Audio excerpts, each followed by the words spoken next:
आधा मिनट और हाँ हाँ, अब करें हाँ जी। ओके एक बार सब हो जाए उसको। हाँ अब कर ले। Good afternoon to all.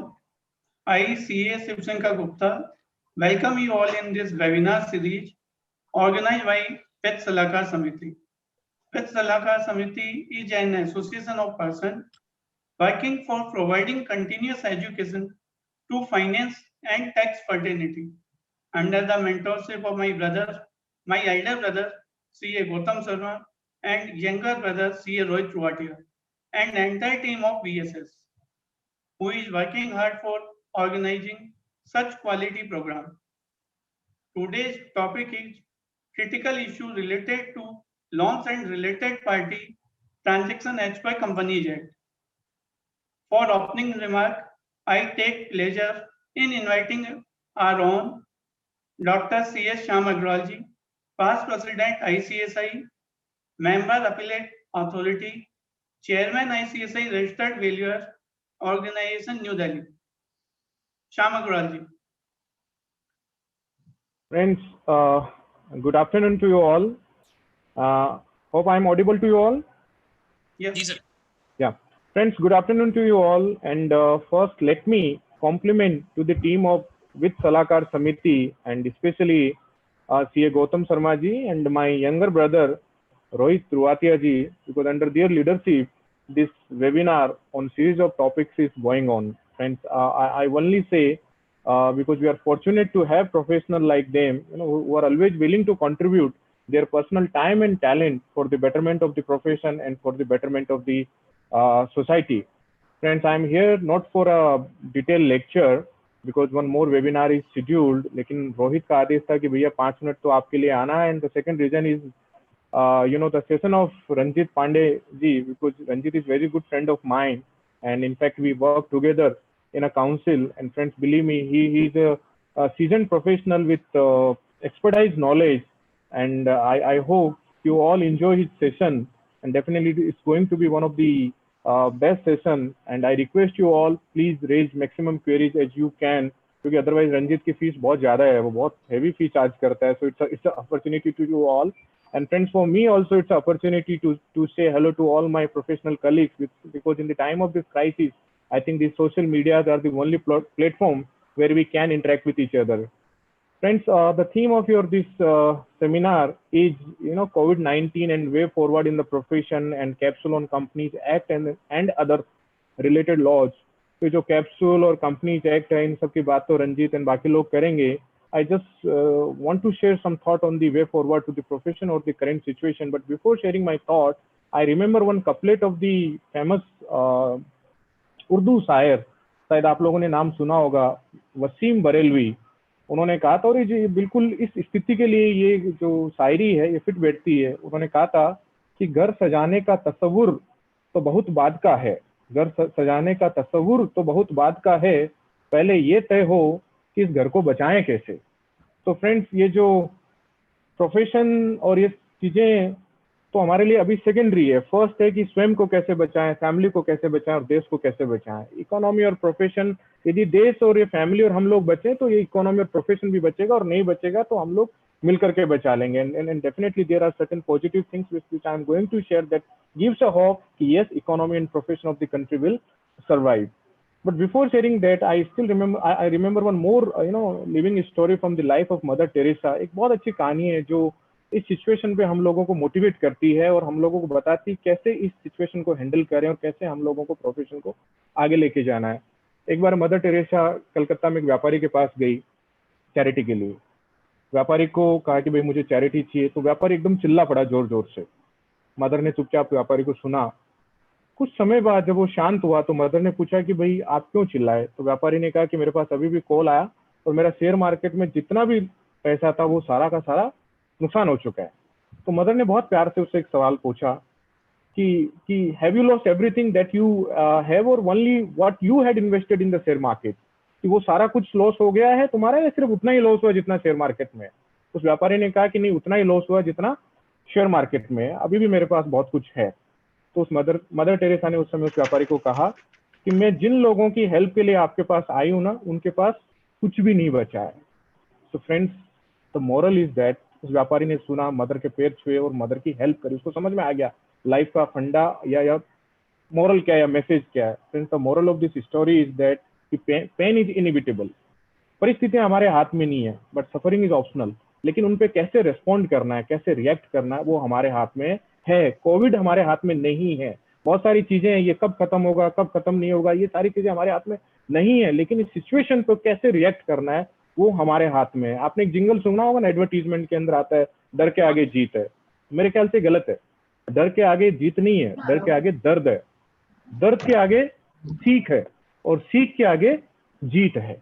ये जो डर है ना, ये डर से हमें बहुत सारी सीख मिल रही है। आपने देखा होगा हमारी लाइफ में कितना चेंज आया है। और फ्रेंड्स, बिलीव मी, यही वो जो सीख है, ये एक दिन हमें आगे लेके जाएगी। अभी इंडस्ट्री और प्रोफेशन को लेकर के बहुत सारी बातें हो रही है, बहुत सारे आर्टिकल्स आ रहे हैं, बहुत सारे सेमिनार्स हो रहे हैं, वेबिनार हो रहे हैं, बहुत सारी ग्लोबल मीडिया में बहुत सारी बातें हो रही हैं। ऑप्टिमिस्टिक भी, पेसिमिस्ट, अच्छी बुरी, आशावादी, निराशावादी, बहुत सारी बातें हो रही है। हमें इन सब बातों को देखना होगा, बिकॉज सबके अपने अपने लॉजिक है। जब आप एक ऑप्टिमिस्टिक आर्टिकल पढ़ते हैं तो उसके अपने लॉजिक है, जब आप निराशावादी कुछ बातें तो उनके भी अपने लॉजिक है। हमें देखना होगा, हमें इंडस्ट्री को समझना होगा, इकोनॉमी को समझना होगा, क्योंकि इंटरलिंक है।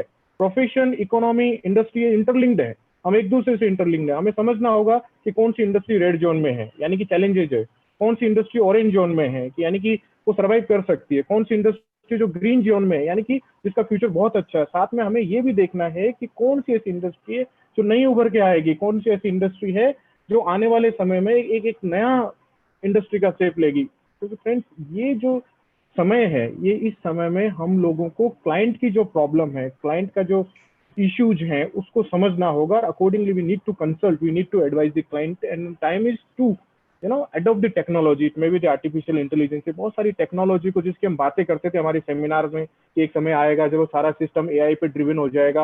वो समय इतनी जल्दी आएगा हमने नहीं सोचा था, लेकिन क्या करें, फॉर्चुनेटली अनफॉर्चुनेटली वो समय आ चुका है। तो सिस्टम और टेक्नोलॉजी प्रोसेस के साथ साथ हमें क्लाइंट की समस्या को समझना होगा, और accordingly we need to advise. Otherwise हम लोग सिस्टम से बाहर हो जाएंगे। हम लोग इस सिस्टम तो इस सिस्टम से बचने के लिए वर्तमान चीजों को हम लोगों को समझना होगा। And yes, there are certain positive news which gives a thought कि the economy and profession of this country is definitely going to survive. The recent prediction of IMF is that among sound, कुछ आवाज आ रही है पीछे किसी का mic. Please continue. Yeah. So friends, I think many of you are aware the recent prediction of the IMF, International Monetary Fund, that among G20 nations, wherein India is also a member of G20. So except India, China and Indonesia, all remaining 70 countries are going to expect, that they are expecting a negative return. And for India, the prediction is that by 2021, India is again bounced back to the 7.21% growth in its economy. So again, it's a great news. Second thing, friends, the decrease in the crude oil price, global decrease in the crude oil price. Third thing, friends, the commitment of the government. See, government is coming on the stimulus packages for the MSME by the RBI. ये सारी चीजें एक government का commitment भी दिखाती है कि हमारी आप देखो बहुत सारे देश में क्या सरकार बैकफुट पे आ गई है, उसने फुट डाउन कर दिया है। लेकिन हमारे यहाँ सरकार ने फुट डाउन नहीं किया, सरकार बैकफुट पे नहीं आई है। हमारी स्टेट गवर्नमेंट, मतलब ये this is the real time where we are seeing unity in the diversity. सब लोग मिलकर के काम कर रहे हैं। फॉर्चुनेटली सी, हमारे देश की लीडरशिप भी सब सारी लीडरशिप मिलकर के काम कर रही है। और हमारा एक जो डेमोग्राफी है, हमारा जो एज है, 65% of our age is below 35। और अभी कोरोना को लेकर, कोविड को लेकर के भी प्रोजेक्शन आ रहे हैं कि हमारी गर्मी आ रही है। सारी चीजें ना, इट सोच yes, economy will be revive and the role of professional will be +1। अभी जो हमारा रोल है उससे +1 होगा। वो नया रोल क्या होगा, वो इन सेमिनार्स में हम लोगों को इनोवेट करना है। बिकॉज पहले हमारा रोल नॉन और अननोन वाली थ्योरी पे था। नॉन अननोन, हमें पता था क्या हो सकता है, लेकिन अभी तो अननोन है। ये कोविड के आने के बाद अननोन है, कुछ भी नहीं पता क्या होने वाला है, क्या हो सकता है। तो इसलिए इस समय पे हमें वो सोचना है, क्योंकि कोविड के बाद में अब कुछ भी हो सकता वाली थ्योरी है ना, तो हमें ये सोचना है कि क्या हमें इनोवेट करना है, क्या नया करना है। और इस समय I am really thankful to वित्त सलाहकार समिति कि आप लोग ऐसे कार्यक्रम कर रहे हैं जिससे हमारे प्रोफेशनल्स का नॉलेज इनहेंस हो रहा है। नॉलेज को बढ़ाना ही है। मैं कई बार पहले भी मेरे कार्यक्रम में कहता रहता, रंजीत एग्री करेंगे कि रिकॉग्निशन बेस्ड प्रोफेशन सर्वाइव नहीं करेगा। परफॉर्मेंस बेस्ड प्रोफेशन ही सर्वाइव करेगा। मेरे को रिकॉग्निशन है, दैट डजंट मीन, और ये बात आज की नहीं, आज हमारे स्क्रिप्चर्स की बात हो रही है, स्पिरिचुअलिटी की बात हो रही है। With one couplet from the शुक्र नीति। शुक्र नीति की एक बात से अपनी बात खत्म करूंगा। शुक्र नीति में देखिए, long back it was said in the शुक्र नीति, जिसकी चर्चा आज हम लोग कर रहे हैं या कोविड के कारण हम लोग करने के लिए मजबूर हो गए हैं। दैट इज व्हाट, धर्मज्ञो व्यवहारज्ञो नियुक्तव्यो अन्यथा अन्यथा भृतिग्रते दंडस्य योगिनम।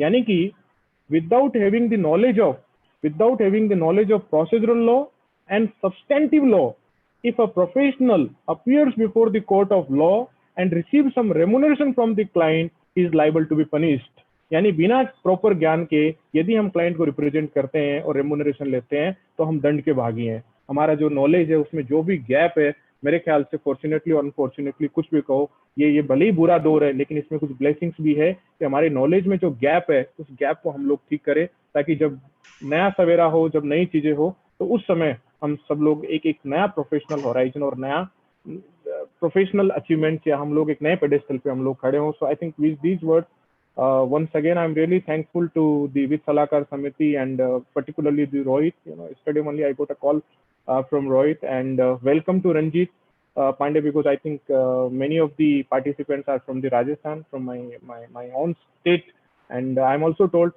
participants are from the other states too. So I welcome to Ranjeet Pandey, and I wish all the good health to all the participants.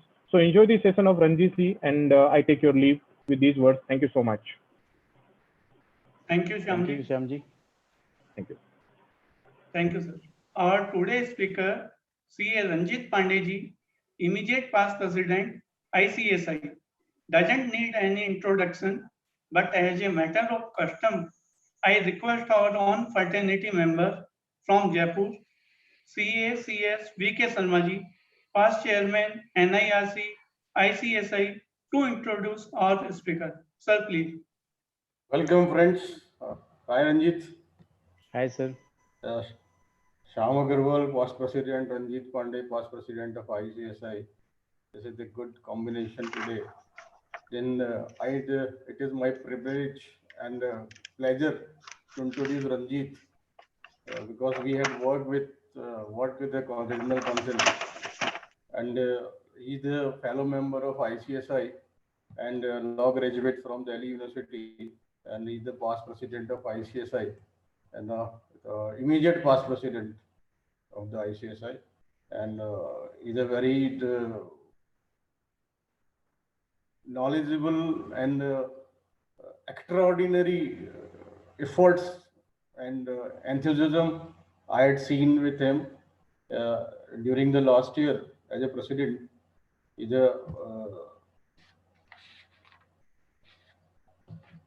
a member. It represents the vice president of the Corporate Secretarial International Association, CISA.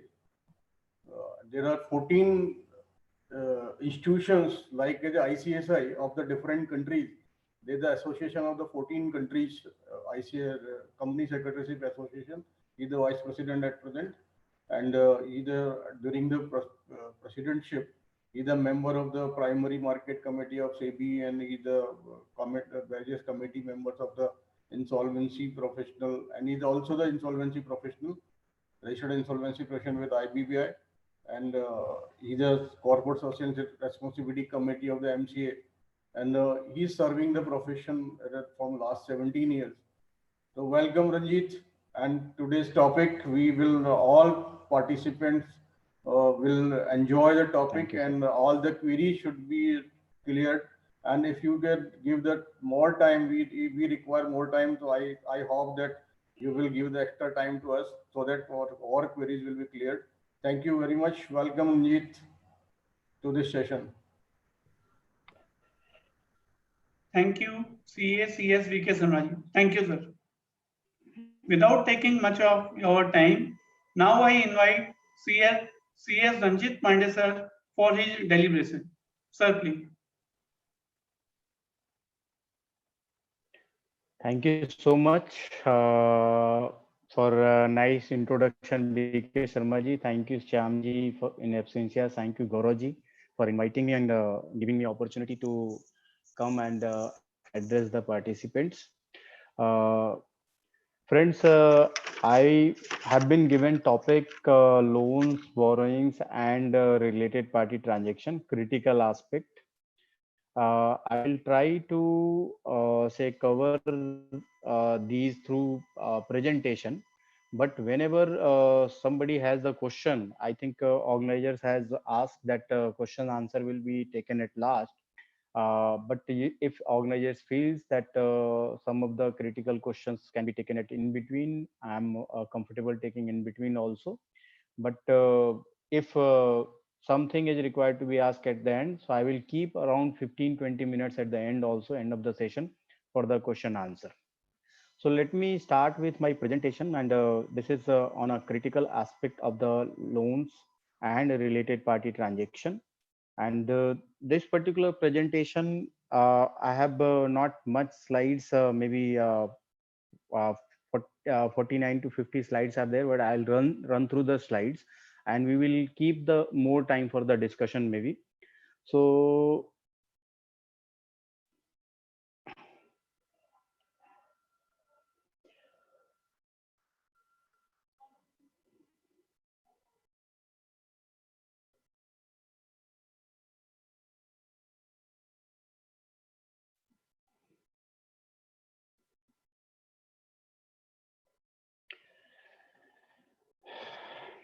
yes. So let me start with the total transactions which are going to be there in the loan. I will start my presentation with the loans and corporate borrowings. If we talk about the corporate borrowings, it has been divided into four parts. First part is loan, second part is deposit, third part is debenture, and fourth part, which is we are taking from the overseas, that is external commercial borrowing. So these are the four basic parts wherein we can take loan and borrowing from the corporates.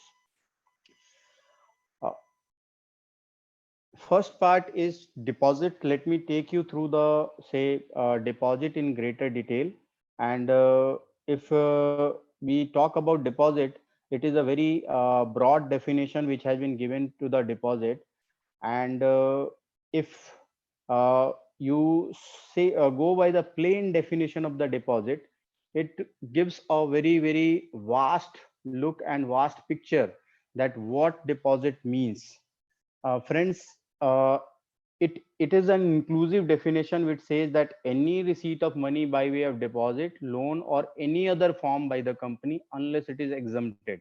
So that means if we are talking about deposit, everything which is coming in the balance sheet of the company, or it is appearing in the say by way of say receipt from the company, unless from any of the party, unless it is falling into the rules 231 as a exempted deposit, it will be considered as deposit. So general principle and general rule is that you should consider any amount of money received by the company as deposit unless and until it is exempted. And section 73(1) is saying that no company shall invite, accept, or renew deposit under this act from the public except in the manner prescribed. So public deposit is completely not prohibited, it is restricted, and there are so many new condition has been brought on by Companies Act 2013 and subsequent amendment in the rules. Friends, let me tell you one thing very important, that this particular deposit rules and deposit related provision has undergone several changes right from the beginning. Rules has been amended at least 20 times, and even act has been amended 3-4 times to say make the things comfortable for the corporates. Otherwise, initial rules or initial act which has been introduced was very difficult. If I talk about exempted deposit, I will discuss one by one also. This is the just a table that these kind of deposits will be considered as exempted deposit, government aid, for foreign government, or all kind of foreign permitted transaction which is coming from the say overseas, that will be exempted, falling into exempted category. Loan from bank, financial institution, insurance company, mutual fund, this is also exempted category. Commercial paper, other instrument which has been approved and allowed by RBI. It is not that all commercial paper issued by the this company will be exempted. It is only if it is approved by the RBI. Intercompany loan, it is not intercorporate loan, it is intercompany loan. Intercompany loan means, that means if a loan has been taken from the company incorporated outside India, which is a body corporate, then it is not exempted. It will be exempted under separate clause if it is following it as a external commercial borrowing and satisfying the criteria of external commercial borrowing. So that part we need to check. Share application money and advance against shares, up to 60 days it is application money, thereafter it becomes deposit. Amount received from director, bond, debenture secured by first charge, security deposit from employee not exceeding annual salary, non-interest bearing amount received and held in trust. When business advances, one of the most critical and crucial point, which is, and in fact disputed and debated point also, in the course of or for the purpose of business, if you have taken, then it is exempted. Unsecured loan brought by promoter on institution of bank and financial instrument, or any other amount received by the Nidhi company. So these are the illustrative list wherein all the transaction has been exempted. Let me take you through now to the, say, one by one on the various transaction. First is amount received from the central government, state government and statutory authority. Whether it is exempted, will it cover the subsidiary granted by the central government or state government? If amount is received from the other sources but guaranteed by central government or state government, will it be exempt? Whether loan given by the government to PSU or government companies will also come under the purview of this rule. So these are the three questions I have framed that normally it is being asked by the corporates or particularly government company or state government companies, that if I am receiving some kind of subsidy from the government, whether it will come under the deposit or not. Answer is yes, that will be exempted deposit. Answer is yes, it will be coming under the exempted deposit. If amount is received from other sources but guaranteed by the government, central government, state government, will it be exempt? Friends, this will also be exempt, and definitely in normal parallels, normal courses, guarantee is not extended by the government. But yes, if some circumstances practically it happens, then it can be taken as exempted. Whether loan given by government to PSUs or government company will also come under the purview of this rule. Yes, this is also some kind of loan which has been given by the public sector undertaking and government companies. It will also come under the exempted category. Now going to the second part, amount received from the foreign government institute, international bank, ADB, etc. Will it cover amount of loan received from the foreign collaborators? Answer is yes. Foreign collaborators are allowed to provide, loan to subject to, of course, RBI compliances to the corporates and in which they have invested. Will provision relating to ECB apply on these receipts? Answer is yes, because whenever you are going to receive certain loan or say borrowings from the party overseas or foreign collaborator outside India, then these things, these receipts are subject to ECB compliance and subject to ECB guidelines that we need to comply. Then next, moving on to the next part, amount received from bank, banking companies and cooperative. Friends, yes, this is also a straight forward falling into the exempted category, but will it cover the bank borrowing such as long-term cash credit facility and short-term borrowings? Friends, all are exempted provided it has been taken from the bank and financial institution. Whether loan from all cooperative exempted? Answer is no. Registered cooperative societies which has been recognized are only exempted. If you are taking loan from all the cooperative, it may amount to some other non-approved cooperative, it may amount to deposit. So be careful that whenever you are going to take the loan, you will have to be very, very careful and cautious that what amount you are going to take. Next is amount received from the public financial institution, insurance company, scheduled bank. Yes, this will include the financing arrangement from the financial institution regional financial institution, insurance company in advance in their normal course of business. Here I will give one example that one banking company is giving loan to its subsidiary or maybe some other say group company, that they are, if they are also company, then that will not be falling into the exempted deposit, because that is not their normal course of business. A normal course of business will be called when the loan or loan related or banking related activity has been permitted by the RBI, and you are doing that particular activity, and during while doing that particular activity you are providing loan to your customers or clients, then only it will be exempted. Otherwise, normal day to day transaction by one bank to other bank, or say not in the normal course of business, will not be exempted.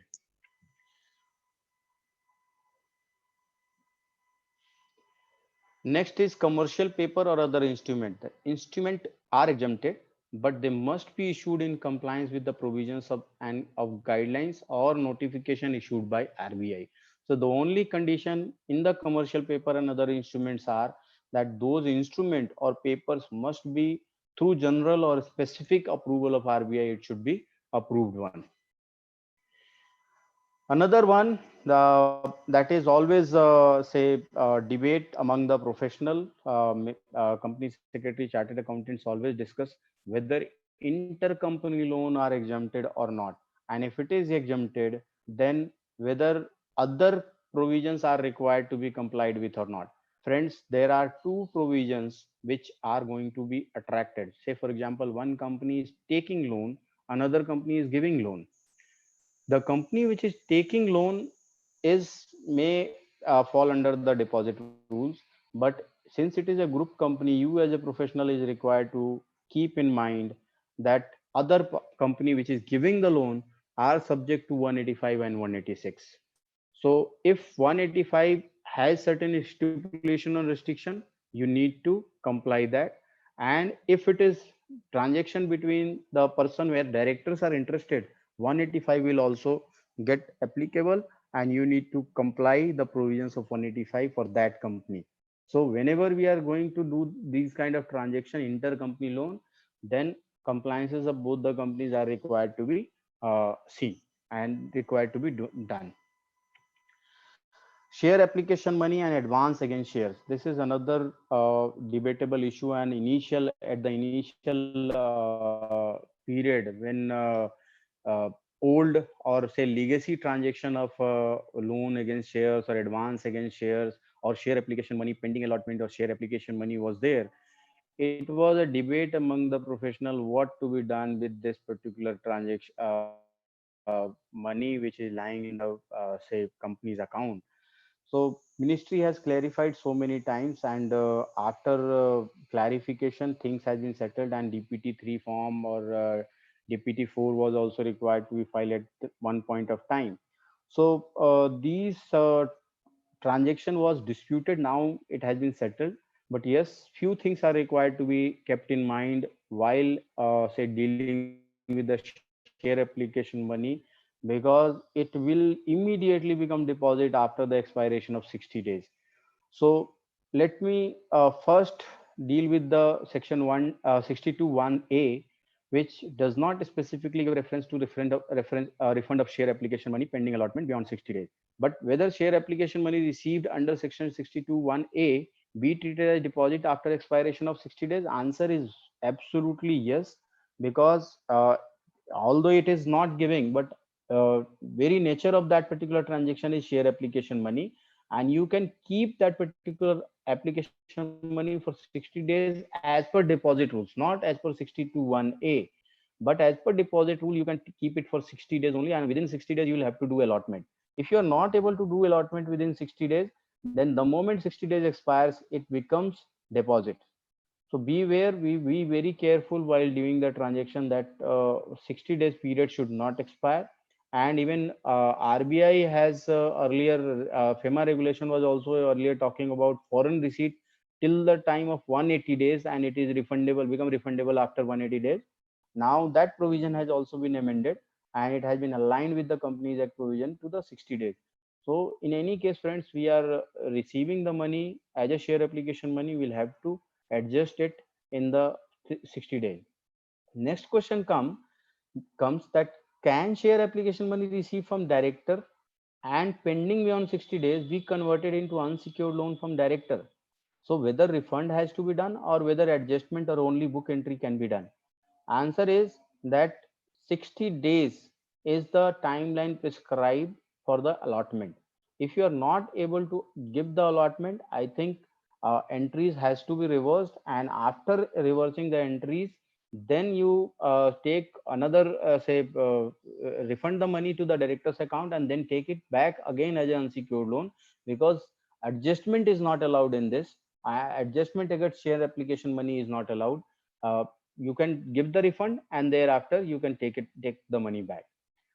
Next is amount accepted before 31st March 2014. I don't think that this amount may be pending in any company now, because you have not made allotment, not made refund, whether deposit or not. Initially, there was a clear-cut clarification that yes, it will be deposit. Then subsequently, it has been clarified that it will not be deposit.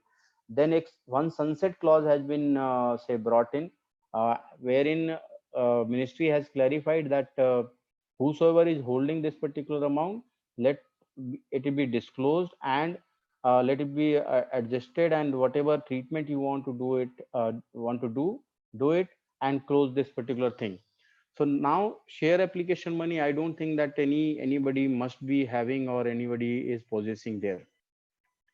Moving forward, amount received from director of a company or relative of a director of a private company, declaration to the effect that amount is not giving out of the borrowed fund, rule so and so. What does it mean? One is that amount must be received from the director of the company or relative of director. So the only two class are exempted. I'm not a director of a private company, relative of a director of private. So director, both the company, public or private, you can say, because word use is company. Amount received from director of a company. In case of relative of director, even private company word has been included. So public company can receive amount from director, and private company can receive amount from director and their relative both.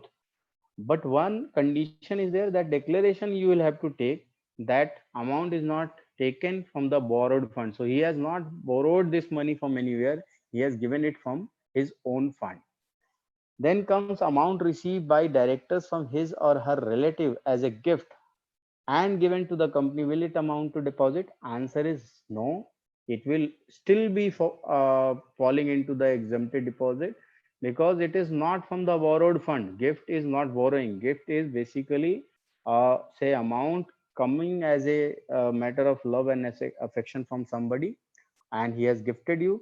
It becomes your corpus. It becomes your fund the moment gift transaction is completed. Next is bond and debenture. Again, one of the most disputed item, because what happens, sometimes people issue unsecured debenture.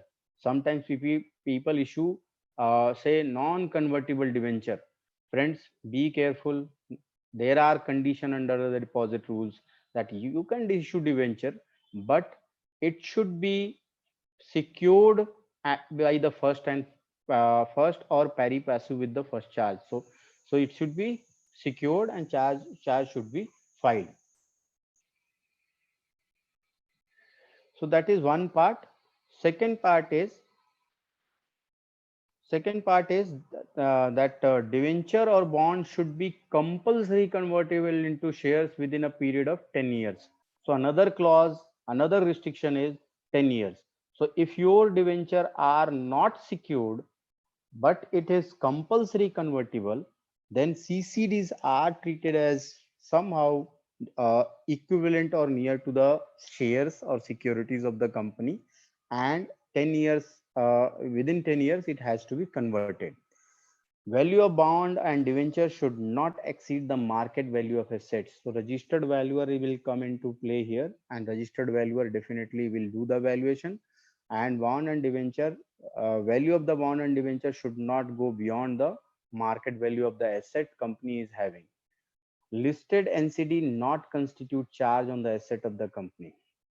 So listed non-convertible debenture not constituting charge on the assets of the company. So friends, if your NCD are listed, there are continue to be, say, fall into the exempted category of deposit. Amount received from employees. Can a company receive amount from the employee? Answer is yes, but two conditions. Contractual employees are not covered. You cannot take amount from the contractual employee, and it should not exceed his annual salary. So whatever, say for example, employee has a salary of 20 lakhs. So he cannot give money more than 20 lakhs to the company. So you can take it from the say employee, but not beyond that, and it should be in non-interest bearing security deposit. Amount received and or held in trust. There may be some transactions which is not coming as a, say, sale, purchase, or any other way, or even loan transaction. It may have been given by somebody, and you may have received it and held in trust for that particular third party. Whether it will be covered under the deposit, answer is no. If it is received and held in trust, received or held in trust, then it is exempted, and it should be, but it should be non-interest bearing amount, and amount can't be utilized for business purposes. So if at all you are taking this particular money and holding in trust for the some third party, then you cannot utilize this particular amount for the business purposes. So this is another thing which is very important, and we need to keep in mind. Now another very important and crucial, and in fact a lot of business houses has changed their strategy to take business advances, be it say telecommunication company, be it say company like Tanishq, or gold harvesting schemes of Tanishq, or security deposit from the customers or subscriber in case of telecom companies. All the companies has changed their way of receiving the money from the customers, because what happened after this particular amendment in the depository, or new provision has came into force, then it has say change the whole scenario, and the people who are taking the business advances for 2 years, 3 years, 5 years, or keeping in perpetuity in the company, that has been curbed. And there are various exemption later on given to so many companies where a need was there, government was considerate, and representation has been made, and a relaxation has been provided to those companies. I will discuss in the subsequent slide, but firstly let me take you through the what are the conditions. First is that in the course of further purpose of business, that means any business advance you are taking, it should be only for the business purposes. Say for example, you want to purchase raw material, and for the purpose of purchasing the raw material you are taking it, or for the purpose of say purchasing equipments or providing some facility to your employees, if you are doing it, then it is in the course of and for the purpose of business, that particular business advance you can take. Second one is it has to be settled within 365 days. That means you can take the advances, but that those advances has to be settled within 365 days, and unless litigated in the court. So another saving is there, that if you are not able to say settle it in 365 days, and some dispute are there with the say party who has given the advance, then court case must have been filed. It is not like that you have just disputed through email. No, if any of the party has filed the case in the court of law, then some the time taken between the filing of case and say during the litigation period, it will not be मैं तो considered उल्टा for the माना purpose of income tax writing के of लिए phone आया था ना, 365 days. National speaker था, केस हो गया, गौतम जी का फोन आया था, आप कर लो, तो उल्टा मैंने ही मना किया, मैं नहीं कर सकता। इसमें भी क्या किया, बोले मैंने आपका नाम डाल दिया, फिर ना इनको म्यूट कर सकते हैं क्या? हेलो, डन सर, कर दिया। Okay, now next condition is that consideration of an immovable property under the agreement or arrangement. Earlier all the property they have covered, Later on, property word has been deleted and only immovable property has been covered. And if it is advances are coming under the agreement and arrangement, then it is exempted. Say for example, builder buyer agreement or some arrangement or agreement to build the property or some other arrangement to finance the property. And if it is that particular amount is coming through the agreement and arrangement, then again it can be taken and it has the separate period specified. Third one is security deposit for the performance of contract for supply of goods or provision of services. So this is also falling into the exempted category, that security deposit for performance of the contract and supply. And one more thing, this can be more than 365 days. So immovable property case and this performance of contract of supply of goods and period of services, this can go beyond 365 days. This is because they have came out with the say carve out and saying that if say for example your services or your product is such that at least 3 years warranty you want to provide for supply or good or provision of services, then that can be considered. Fourth one is advance for future services, warranty or maintenance contract. Here they have prescribed now condition of 5 years. That means advance for future contract or future services, warranty or guarantee. Say for example, you have bought the refrigerator and for that you have given some advance maintenance contract or warranties related contract, then that can be taken for the 5 years at one go. So difficulty was being faced, so this particular relaxation is there for those kind of companies. Amount given by the sectoral regulator. So say for example TRI is there and TRI or say other insurance IRDA is there. If they are providing some amount to their companies who are regulated by them, then that is also exempted. Subscription for publication. Again, say publishing house was had as are taking the advances from the various parties for the purpose of publishing their books and other periodicals, then that is also coming under the exempted deposits. Amount received from promoters, amount should be in pursuance of or stipulation imposed by the lending institution. So this is another point which has been given, that amount should be in pursuance of stipulation imposed by the lending institution and exemption available till loan subsist. So this is another exemption which has been provided. Amount received by nidhi company. uh, Friends, this is again becoming subject matter of debate in the ministry, that what should be done to the nidhi company, because nowadays say a lot of nidhi company are being incorporated and there are a specified zone where a lot of nidhi companies are being incorporated. So how to curb the transaction, ministry is giving a thought, and one task force has also been constituted, that whether these companies should be allowed to take advances and if these companies should be allowed to take the benefit. And one of the state where most of the companies are being incorporated is Rajasthan also. So things are being considered, that how to regulate nidhi company more, how to say curb the transaction which is happening more and more into the nidhi company. That is under consideration from the ministry, and definitely ministry will come out with the some rule and regulation in regard to that.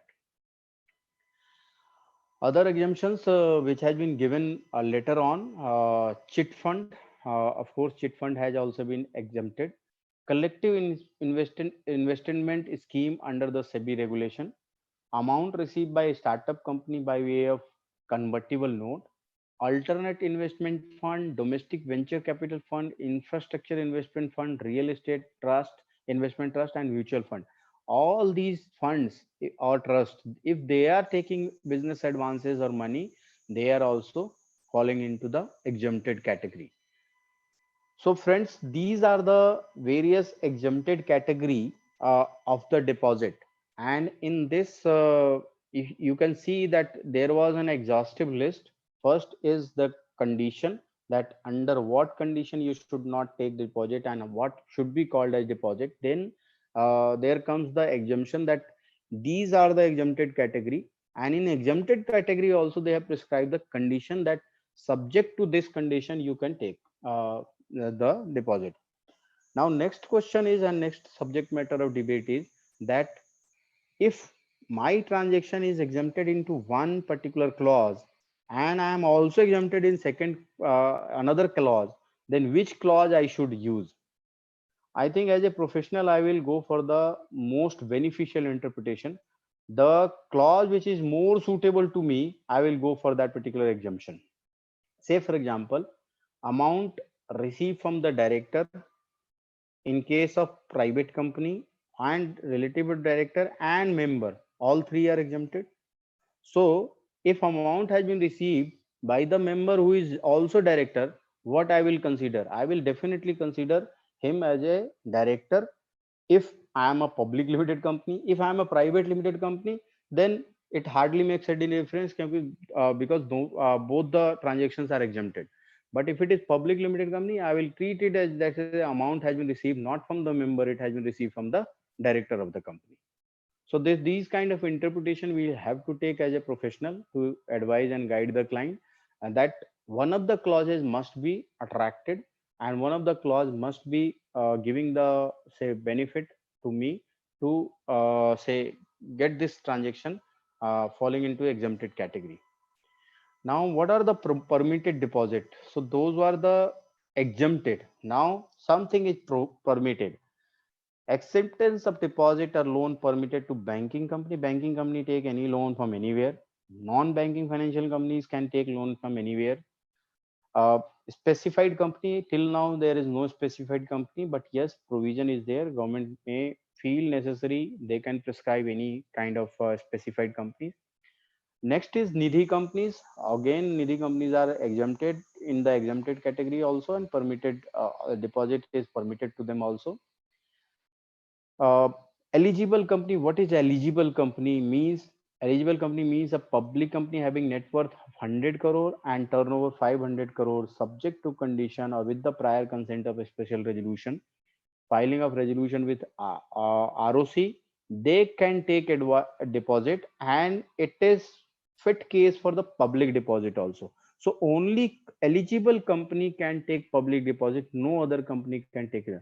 So for the purpose of say receiving deposit or inviting or accepting deposit from the public, you will have to have the net worth of 100 crore and turnover 500 crore. Then only subject to compliance of the condition, you will be able to take deposit. So you are falling into the eligible company, and eligible company can take deposit.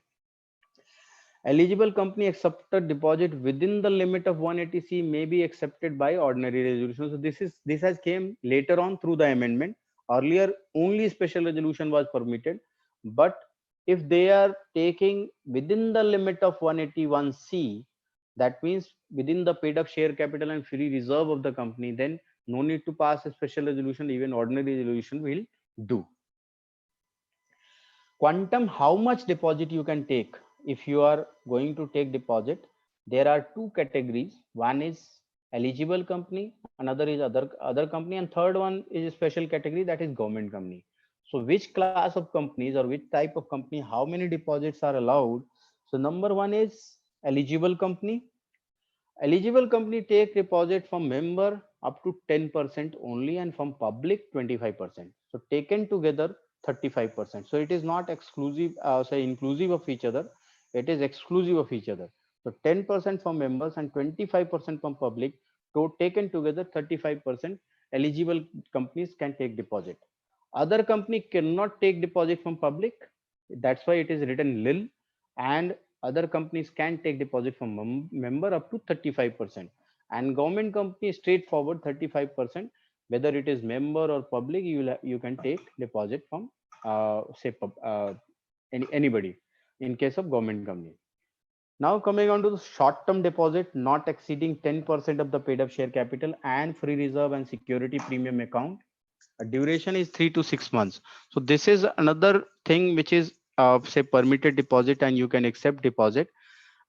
Here condition is that it should not go beyond 10% of the paid up capital and free reserve and security premium. Duration should not be more than 3 to 6 months. So minimum duration can be 3 months and maximum can be 6 months. So this is basically short-term deposit which you can take. Now coming on to the deposit from members, amendment came through the rules, and there are conditions that private company exempted from the below mentioned conditions. So there are exemption from for the private limited company to take deposit from the members, and there are so many relaxation which has been provided that you can take deposit from members, and these provisions will not be applicable, like issuance of circular to members, filing of copy of circular, depositing 20% in the DRR account.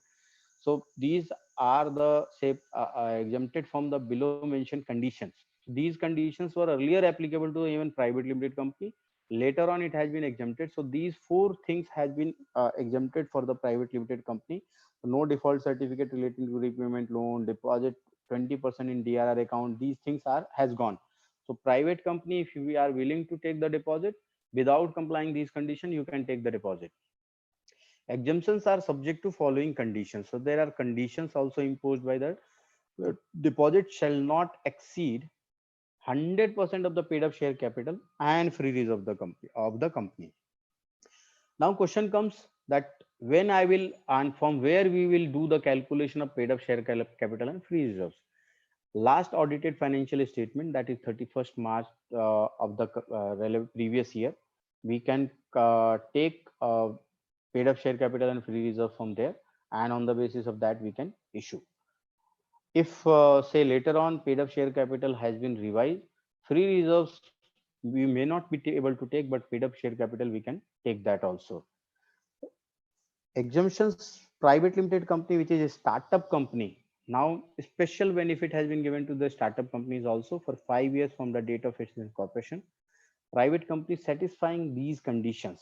So not an associate or subsidiary company. So you are a startup, but you are not an associate or subsidiary company of any other company. Borrowing from bank and financial institution is less than twice the paid up share capital. Not defaulted in repayment, and details of the amount accepted to be filed with the ROC. Manner of reporting is yet to be prescribed. So now manner of reporting has already been prescribed. Condition for acceptance. So whenever you are going to accept deposit under section 73, that is members deposit, then what conditions I have discussed that what conditions are not required to be followed, but certain conditions are required to be followed. So those conditions are that resolution is required to be passed in the general meeting, circular in the form of DPT 1 is required to be filed, filing of copy of circular along with such a statement with the registrar within 30 days, and at least 20% of the amount of deposit maturing during current may be kept in the deposit repayment reserve account. So these are the four conditions which you need to comply. Next is deposit insurance gone, contract for deposit insurance 30 days before issue of circular and renewal, certificate by company regarding default in the repayment of deposit accepted and payment reserve, then creation of charge on the property of or assets of the security for repayment. Eligible company, credit rating for accepting deposit for public once in a year. So this is for the public deposit. Condition is there that eligible company, if they are accepting public deposit, then credit rating from the accepting deposit from the public has to be obtained. What forms and particulars of circulars are required to be filed? DPT 1, you are all aware, circular to be published in newspaper. This is only for public deposit. Copy of circulars on the website of the company. This will go again for the public deposit, not for the deposit of member. And circular signed by majority of directors delivered to ROC within 30 days for issuance of circular. Deposit trust is to be executed in the form of DPT 2. So these are the say various rules relating to deposit and condition for issuance of deposit. Return of deposit, DPT 3 is required to be filed by 30th June, and information to be duly audited by the auditors of the company, and filing of particular of exempted deposit on or before 30th June every year. Auditor certificate mandatory in case of exempted deposit exceed 50 lakhs and debt equity ratio exceed 5:1. So this is another thing where auditors will come into picture, that if file say exempted deposit. So we have in the beginning discussed the exempted deposit. These are the exempted deposit. And this is another say very important or interesting provision has been brought in, that exempted deposit is fine, but if exempted deposit is exceeding 50 lakhs and debt equity ratio exceed 5:1, then you need to bring one certificate from the auditor, and that certificate is required to be attached with the form, that yes, this is the exempted amount of deposit, and this is the certificate from the auditor of the company. So let me conclude this part, deposit part here, and it talks about what is exempted. So friends, shareholders, promoters, directors, employees, body corporate, bank, prohibited, otherwise allowed as a public deposit. So above are all say eight of the top in the list are exempted or subject to certain condition. At the bottom, always people ask question that whether I can take money from my firm, whether I can take money from my HUF or proprietorship or any other say entity. My answer is that these are not say been restricted. It is completely prohibited. You cannot take money from them, and if at all you are taking from them, then it will be considered as public deposit, and these people are considered as public for the purpose of deposit rules, and you will have to follow the condition prescribed for the accepting public deposit. So I will give it a pause here for the question on the first part. Maybe 2-3 questions we can take here, and thereafter we can move forward if you feel comfortable. We Yes, may sir. take. And Sir, we have one query from Giraji. So I am unmuting you. Giraji, please ask your query.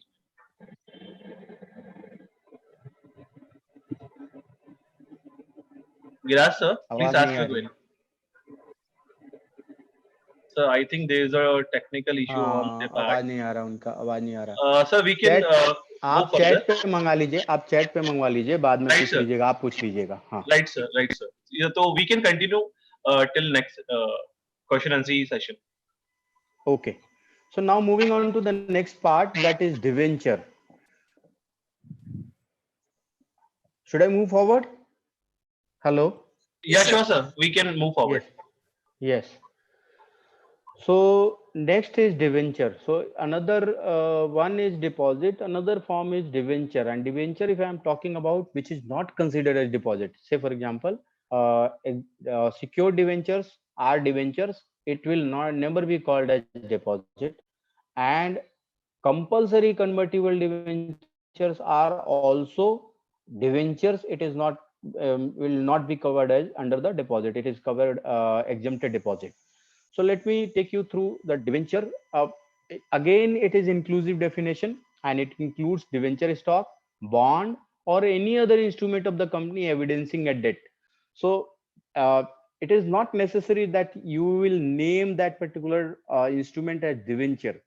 If even if you are not using the word debenture, and if it is in the nature of bond or any other instrument of the company evidencing a debt, so even say one instrument you have issued and you have not written the word debenture, but it is evidencing the debt to be paid in the say later time, then it will amount to debenture, because it is an inclusive definition, and word is that instrument of a company evidencing a debt. This is very important, evidencing a debt, whether constituting a charge on the assets of the company or not. So even if it is not creating any charge, sometimes you get confused that debenture is there, and if debenture is there, then we will have to create the charge. Not necessarily. If it is not secured debenture, charge may not be created. And if charge is not created, that does not mean that it will not be called as a debenture. So that is another part which we need to keep in mind.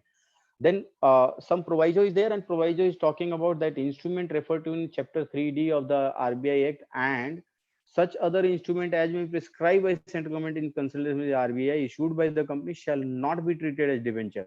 So definition is very inclusive, and it is covering all the say debt sorry, instrument evidencing the debt. So in order to give the carve out, government has prescribed with the say circular or say any prescription wherein they can say that this particular instrument is not a deposit. So this is also one other thing which is available to you.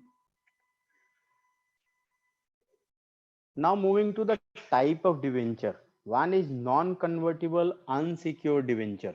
Non-convertible unsecured debenture. Second is non-convertible secured debenture. And third is convertible debenture, but it is optionally and compulsory. So there are four kinds. Technically, there are four kinds. Let me take you one by one. Non-convertible unsecured debenture. This is clear-cut case of deposit because neither it is convertible nor it is secured. Unsecured भी है और non-convertible भी है. That means it is clear-cut deposit.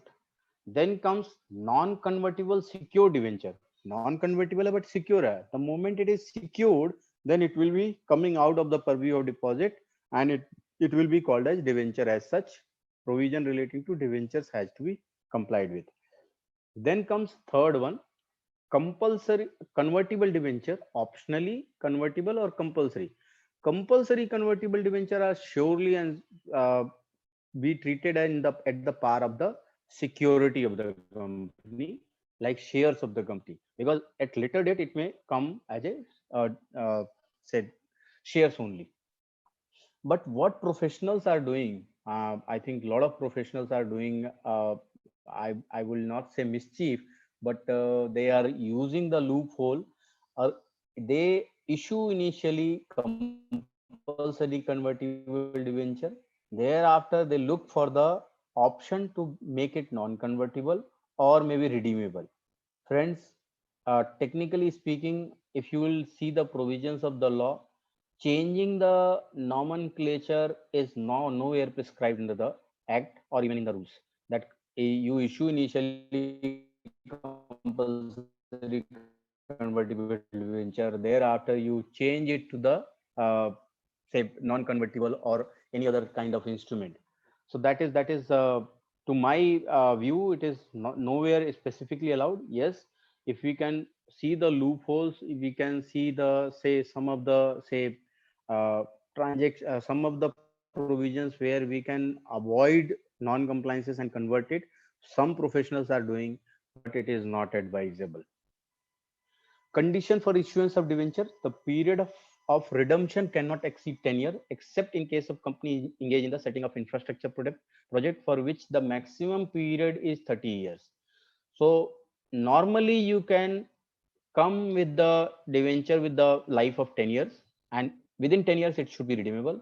But if you are infrastructure company with infrastructure project, then in that case you have the timeline of up to 30 years. So that is a big timeline which has been prescribed. Security by creation of charge on the property or asset of the company having a value which is sufficient for due repayment of the amount of debenture and interest thereon. So another part, that security by creation of charge, you will have to create the charge on the debenture, but the value should be sufficient for the due payment of the debenture. Appointment of debenture trustee is also one of the important thing, and debenture trustee, to friends, it should be neutral and say not related to the company. And a lot of companies, in fact one or two cases has came from the Kolkata, wherein even promoter company has become the debenture trustee. That should not be the case, because debenture, for the purpose of debenture trustee, prescription is there and prescribed condition is there. On the basis of that only you should be say appointing the debenture trustee. Be careful that debenture trustee should be independent person, and it should not be anyway related to the promoter. Then creation of debenture redemption reserve account. This is also one of the condition which at the time of issuance of the secured debenture. Now coming on to the whether company can issue unsecured non-convertible debenture. Friends, I will say no, you cannot issue unsecured non-convertible debenture, because the moment you will issue, you will have to comply the deposit rules for the acceptance of public deposit, or if it is through the say members, then section 73, and if it is falling into exempted category, then fine, you can do it because deposit provision rules are not applicable. Whether debentures can be issued through right issue, another very important question, that any instrument, can this instrument, I'm talking about 62(1)(a), whether you can issue debenture there. Friends, word used there is share, not security. And if word used there is share, then only shares can be issued on the right basis, but people are issuing debenture. How they are issuing?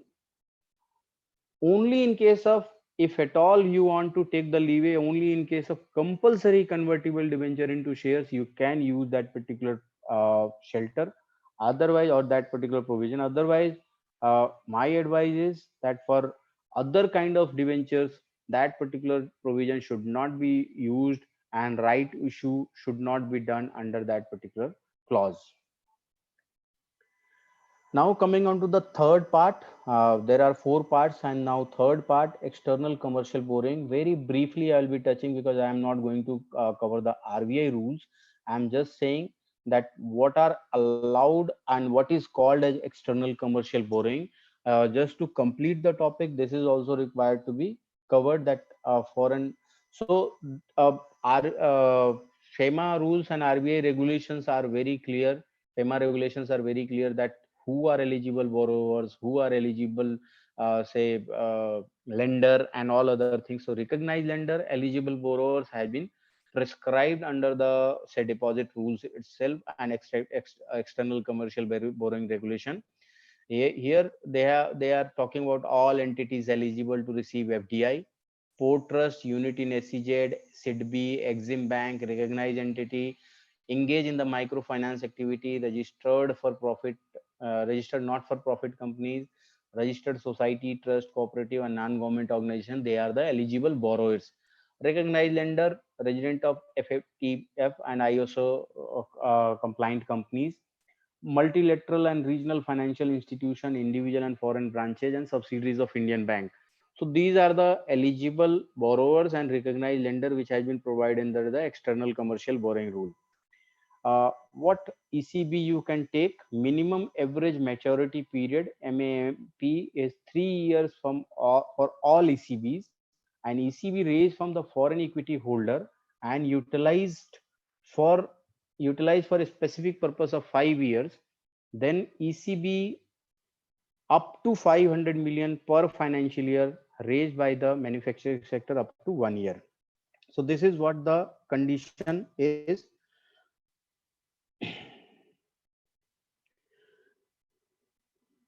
Then ECB for startups. This is another provision which has been brought into the ECB rules later on. And eligibility is an entity recognized as a startup by central government on date of raising the ECB. That is one condition. Maturity, average maturity for all ECB has been prescribed is 3 years. For this ECB also, it is 3 years. Recognized lender, here lenders are a bit different. They are for all ECB, different lenders are there. For startups, lenders are different. Lender investor shall be resident of FATF compliant company, and however, foreign branches and subsidiary of Indian banks and overseas entity in which Indian entity has made overseas direct investment. This is another additional thing which has been there. As per the extent of overseas direct OCD policy, will not be considered as recognized lender under this framework.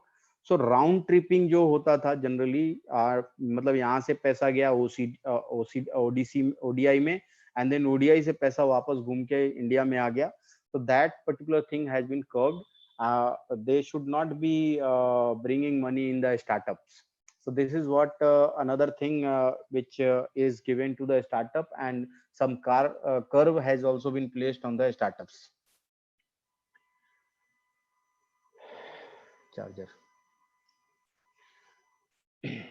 Then ECB for startup amount, borrowing per startup will be limited to USD 3 million or equivalent per financial year in INR or any convertible foreign currency or combination of the both.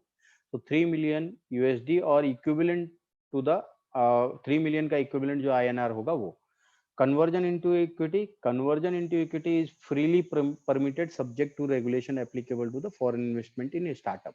So this is another point we need to keep in mind, that we can bring it in the form of external commercial borrowings, but if you want to convert it in the later part of the time or whenever need is there, and you can convert it and issue the equity.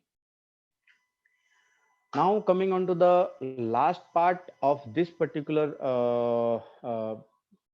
say loan part. One is that 1 minute. One is loans and other borrowings. So loan and other borrowings, if I am talking about, then this is 180 provisions of the Companies Act. So 179 and 180 I am going to discuss now, and this is basically normal loan. We have discussed till now three kind of different loans, and normally when we go into the normal parlance and we ask the promoters that what is loan, they will say 179 180 पढ़ लो बस वही काफी है.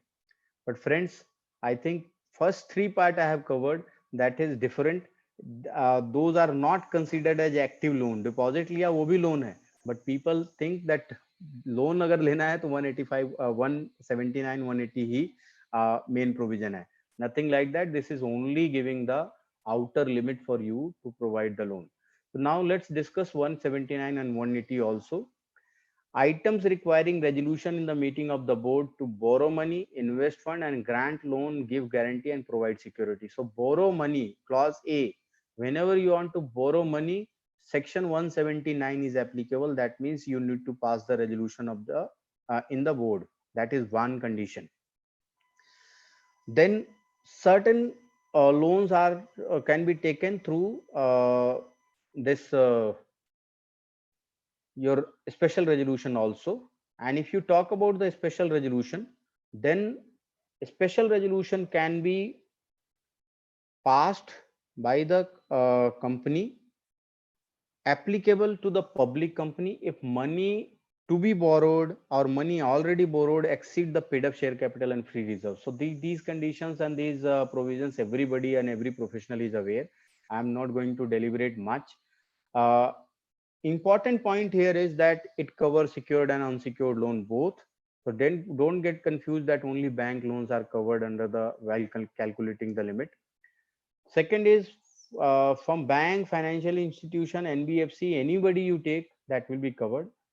Also covers the temporary loan taken from the working capital requirement. Only exemption which has been given is temporary loan for the working capital.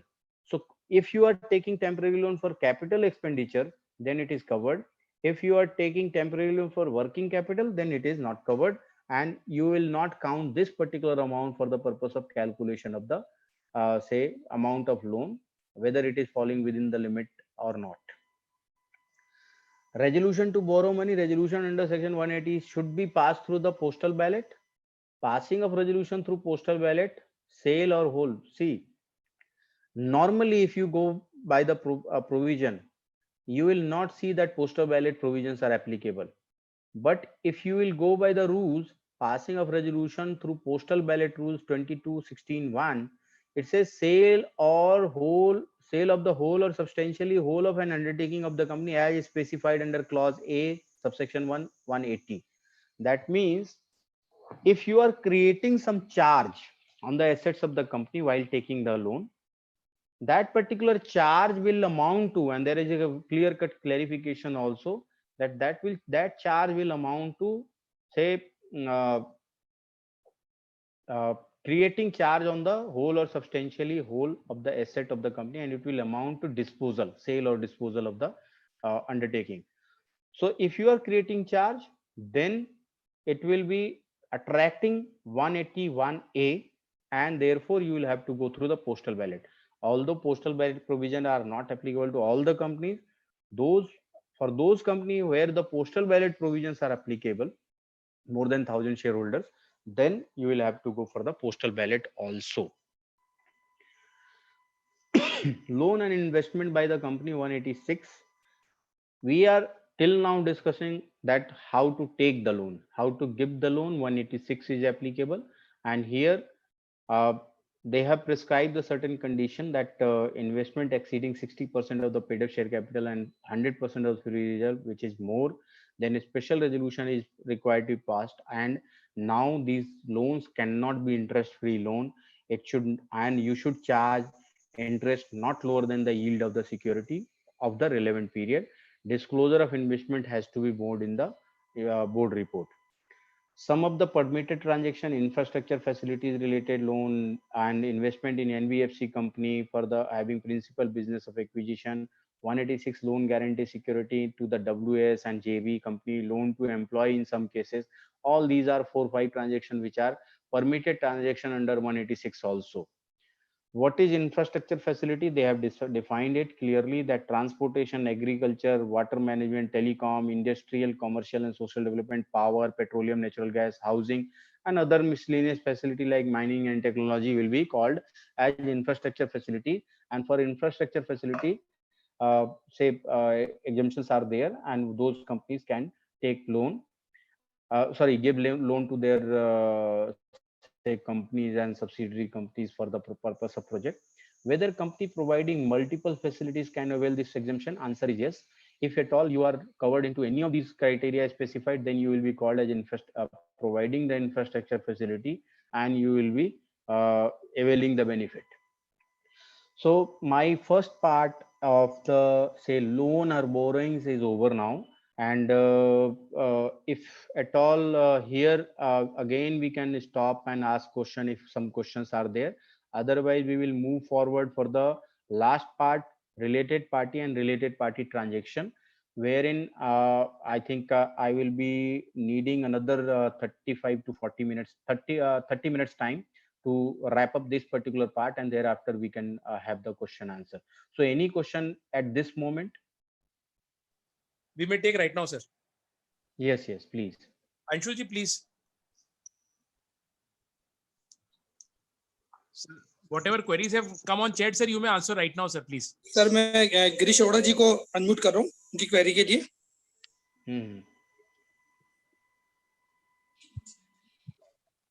Girish ji please. Girish जी आपको unmute किया है.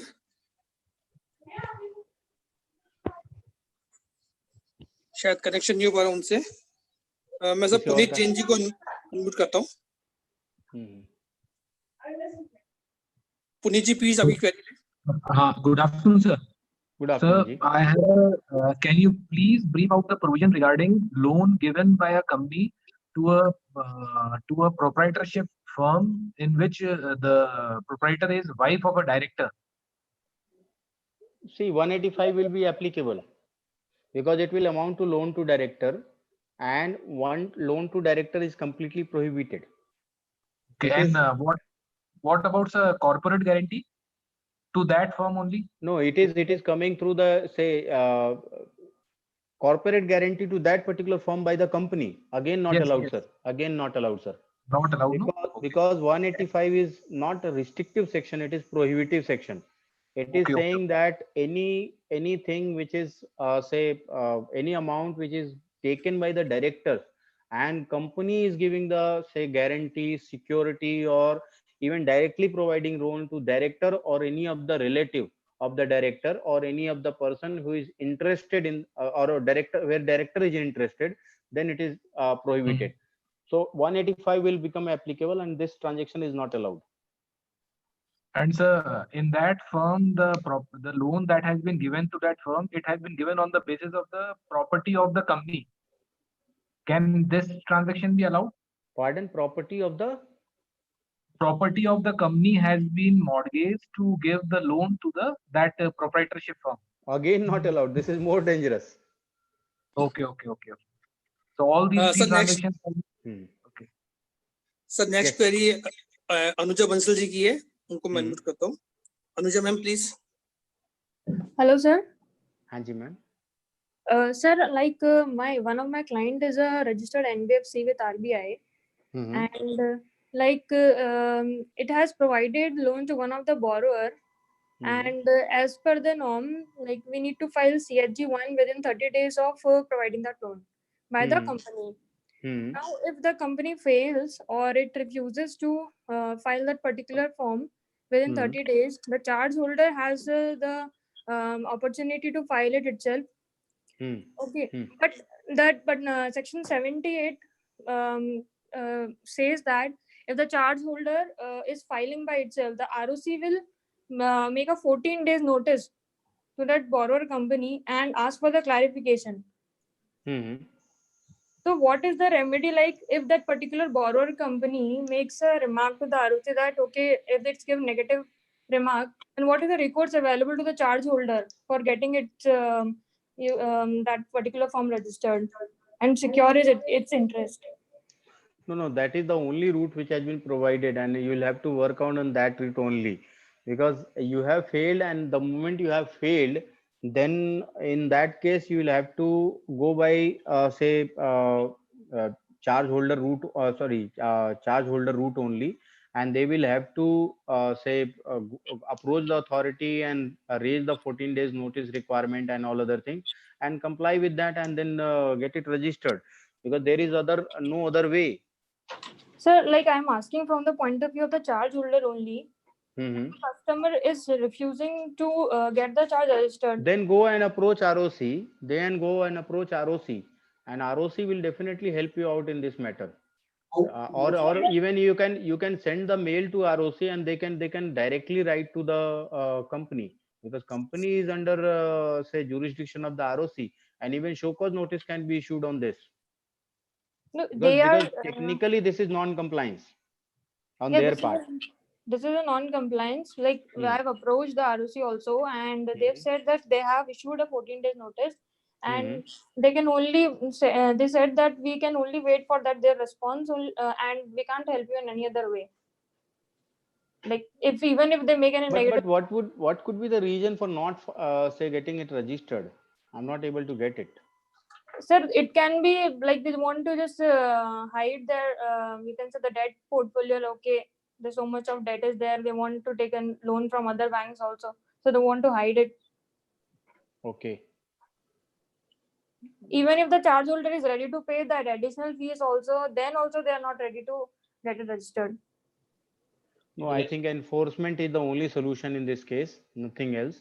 And enforcement, if say ROC is not willing to provide help, then complaint to the higher authority can also be done, and maybe complaint can be given to the SFIO also, because they may be willing to defraud the creditor.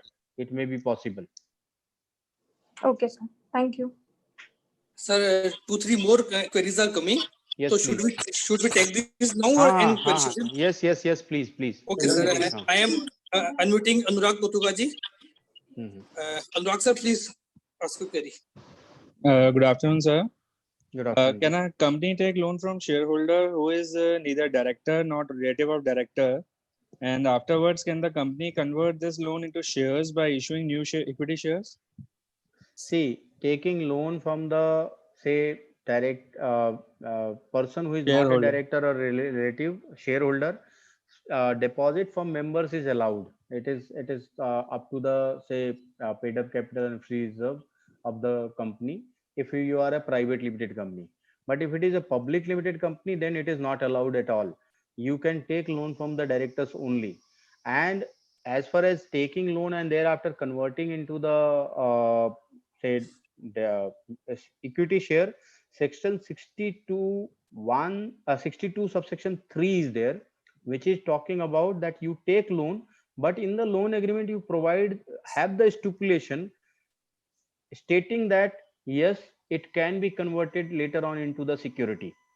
So if you have taken the loan under section 62(1)(3) and some stipulation pre-existing term and condition is there that we can convert it into equity, then it is allowed.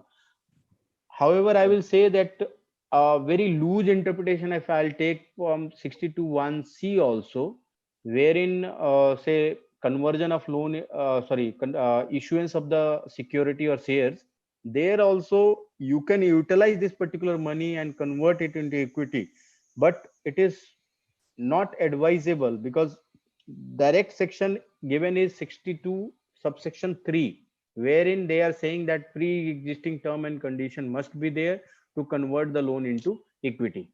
So this is what the provision which you need to say follow for the purpose of conversion of that particular loan into equity. However, this particular person should be director. Your query is that he is not director. If he is not director, you cannot take loan. It will be amounting to the public deposit. If taken from shareholder. If taken from shareholder, section 73 conditions has to be complied with. So section 73, I have already discussed the say 5-6 conditions. Those conditions you will be compliant with, then only you will be able to take even loan from the shareholder.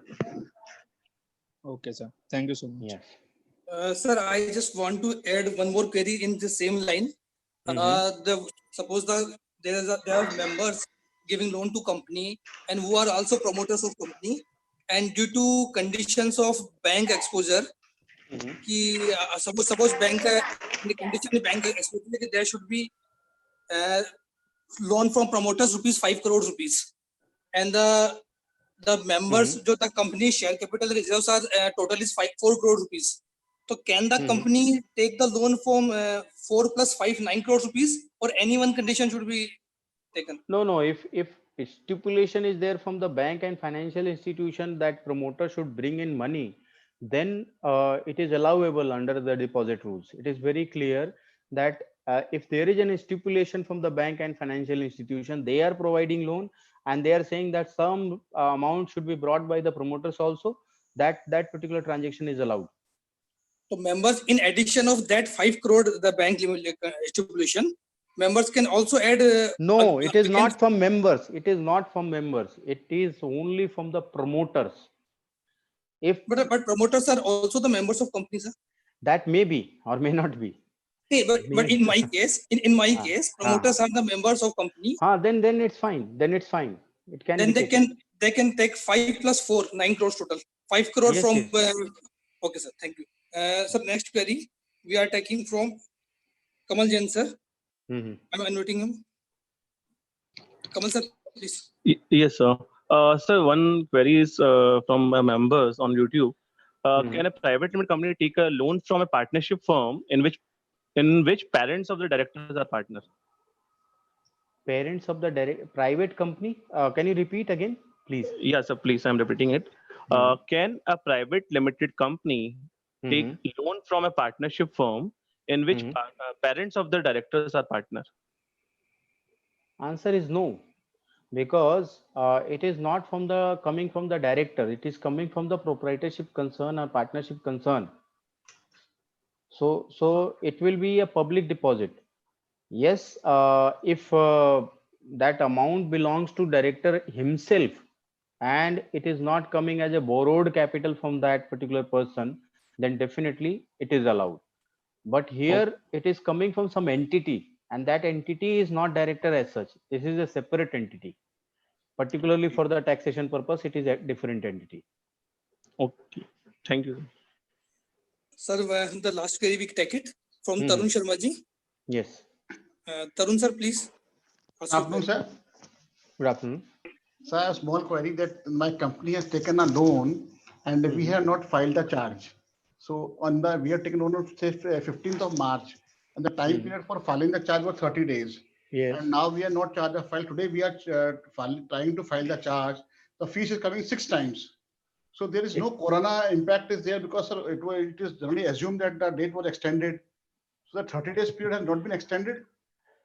It has not been extended, and if at all corporates are facing this kind of difficulty, then definitely representation can be made to the ministry, because normal forms which are becoming due for the payment, they were covered into this, and in fact, when I talk about the exemption even given our press conference given by the Honorable Minister, they said that it is applicable on all the kind of compliances. So one representation can go to the ministry and they can clarify. So we can check it with the ministry, and then we can get this particular item specifically included into it. Because yes, genuine concern is there, that genuine concern is there definitely, that because till date there has been no relaxation and the fees is coming 6 times of the normal fees, so it is very high. I agree to your views, because there may be issues that the company was not able to file due to corona impact.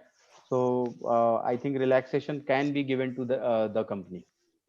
So one more thing, if we file the form today, so can the fee be refunded back once the circular is?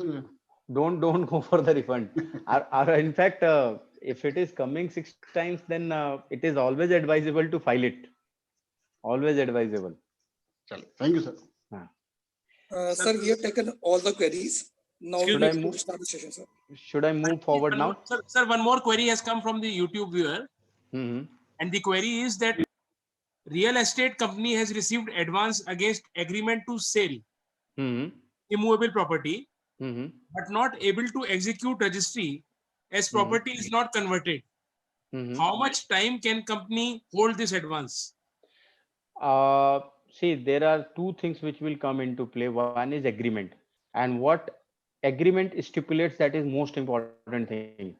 That means whether that agreement is providing for 3 years, 4 years, 5 years, or they can hold the amount, it is exclusively depending upon the agreement, what agreement has been executed.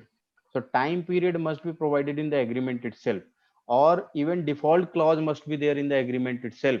If default has happened on the part of the builder or real estate developer, then this may be converted into the deposit, and deposit provisions will become applicable.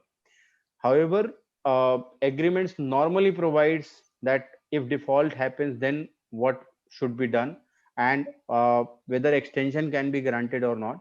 So I think they will have to go completely with the agreement. That is first part. Second part is, nowadays RERA is also there. Whether property is RERA registered or not, or project is RERA registered or not.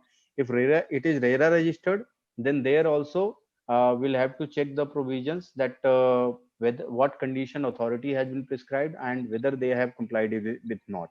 So I think without going through the agreement or without going through the stipulation imposed, we should not be giving the opinion. Prima facie, I'm saying that if they have defaulted, then it will amount to deposit. And holding the amount, it is completely depending upon the agreement only. Agreement only. Right, sir. Yes. Thank you. Thank you. Should I move forward on the related party transaction now? Yes, sir. We should just move forward. Thank you. Yes. So now related party and related party transaction. So first of all, let's understand who are related party, and of course provisions are given, and illustrative definition is there given under 2 subsection 77. Member of HUF, husband and wife are related party as per company specification of definition details rule 2014. So these two parties has been provided in the act itself, and something are coming through the rules, that is father including stepfather, mother including stepmother, son including stepson, son's wife, daughter's husband, brother including stepbrother, and sister including stepsister. So all step relationship has also been covered, and all say linear ascendant and all other things are covered. I think as far as in-laws side are covered, in-laws side is not covered here. So these are the relative which has been given in the transaction. So one is relative and another is related party. So relative is different and related party is different, because in the related party word relative has been used so many times. So let's go one by one. Who is related party? So related party is again defined under section 2 subsection 76, and first part is directors, KMP or his relative of company and relative or of company and holding company. So friends, director is related party. Key managerial person, even say CEO, CFO or company secretaries are also covered under the a related party because they are falling into the uh, uh, definition of KMP. Their relative also. So director, KMP, and their relative. So these are the related party. In case of firm, partner. So if I am say having one firm, partnership firm, and in that particular firm some other person is a partner, then that particular partner will also be covered under the definition of related party. Then if relationship I am talking about with the private limited company, my company and private limited company, then in that particular private limited company, any director, manager, or his relative. So I am director of X company and I am also director in say private limited company. Then both the companies become the related party, and that particular director of that company or all directors of that company are becoming a related party. Managers also, but manager here defined under the Companies Act, not normal manager, and their relatives also are covered under the related party. Now fourth part, a public company. Now relation is between the public to public. So public company, how it will become related? One director is here and another public company directors are common. Manager is a director and holds along with his relative more than 2% of its share capital. So in case of public to public, merely becoming director of another company is not sufficient. You should be director. Along with being director, you should be holding more than 2% of the capital of the company, that particular company, this company. Then only you will be considered as a related party. So this is what another part. Fourth part is any body corporate whose boards or MD or manager is accustomed to act on instructions of a director or a manager. Here individual director they are talking about, that any body corporate, that means say for example I am X limited, there is on Y limited.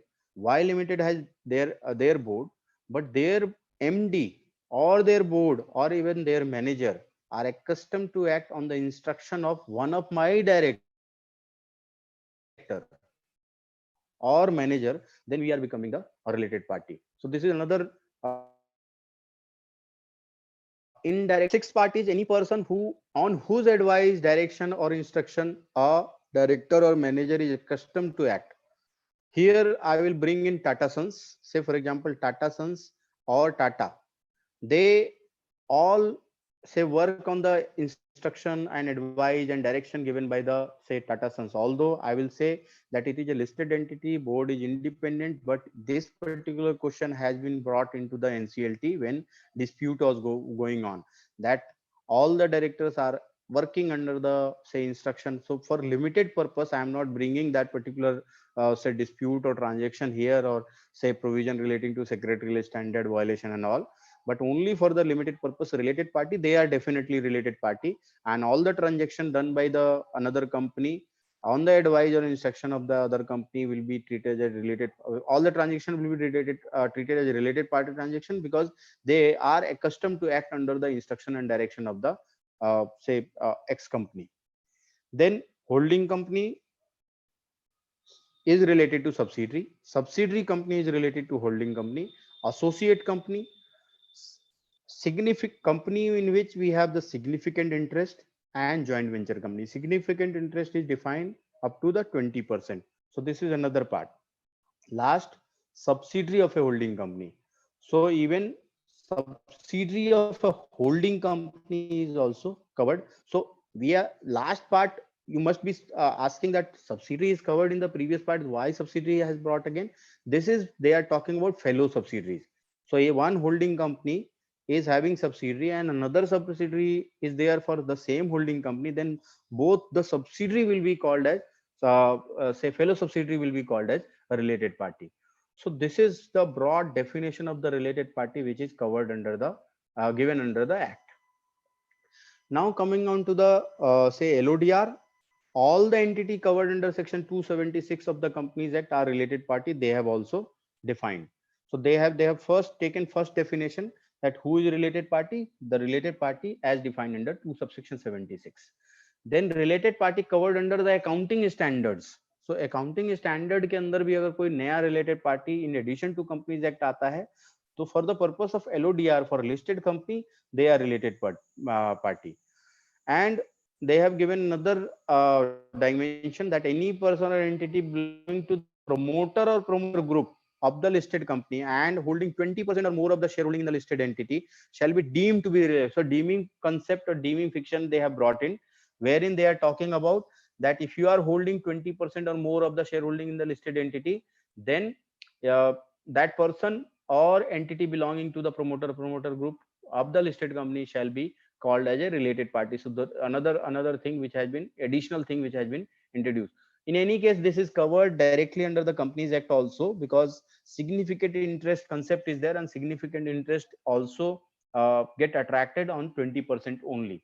So this is nothing but the clarification on the part of the SEBI that these kind of category are also included. What is related party transaction? So we have discussed relative, we have discussed related party.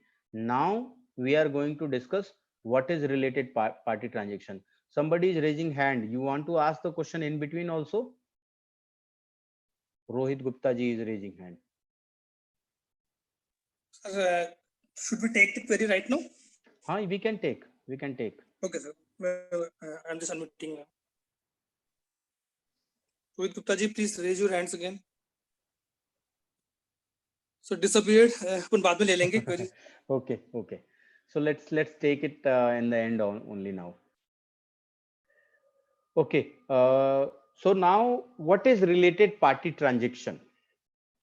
There are 7 transactions which has been defined under the Companies Act. One is sale, purchase or supply of any goods or material.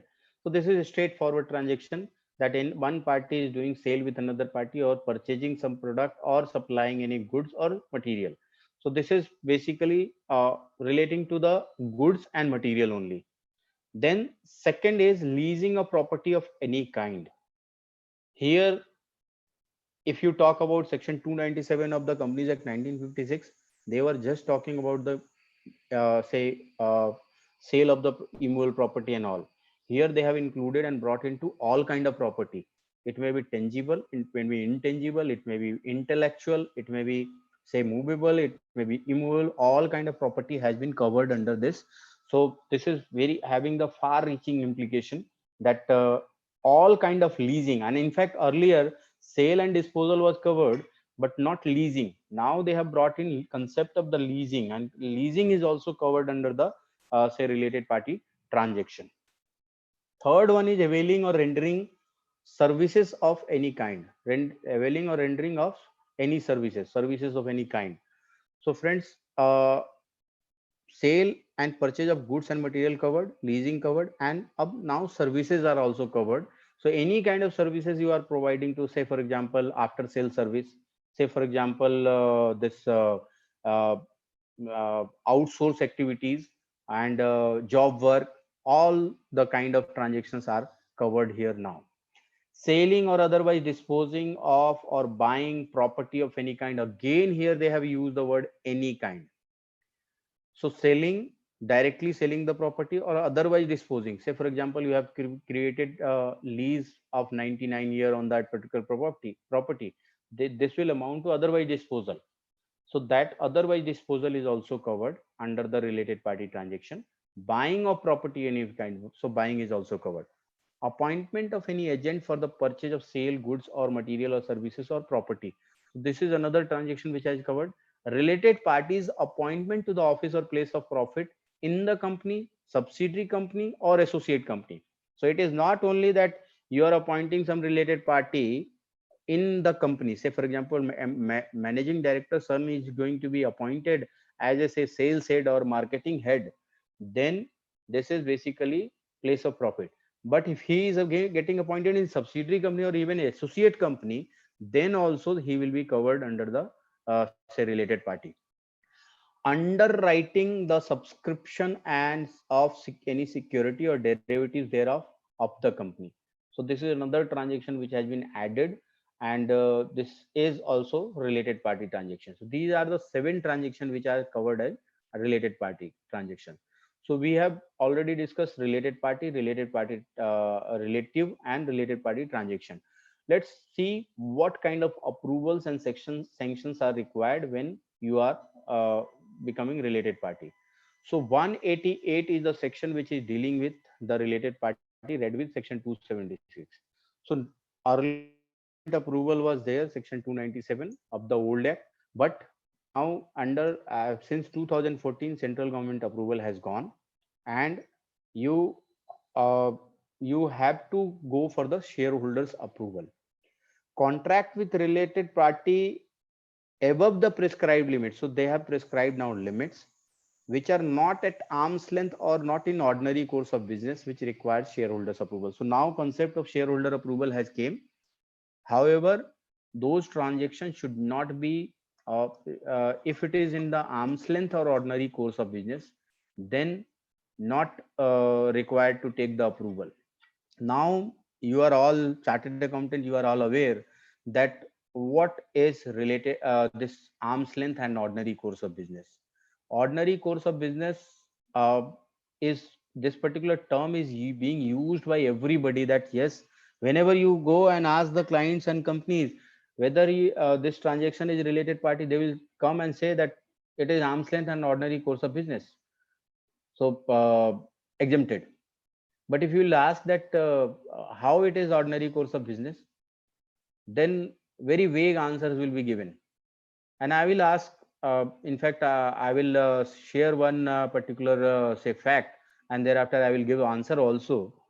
Say for example, one company is the technology company, and it is into the say technology related training.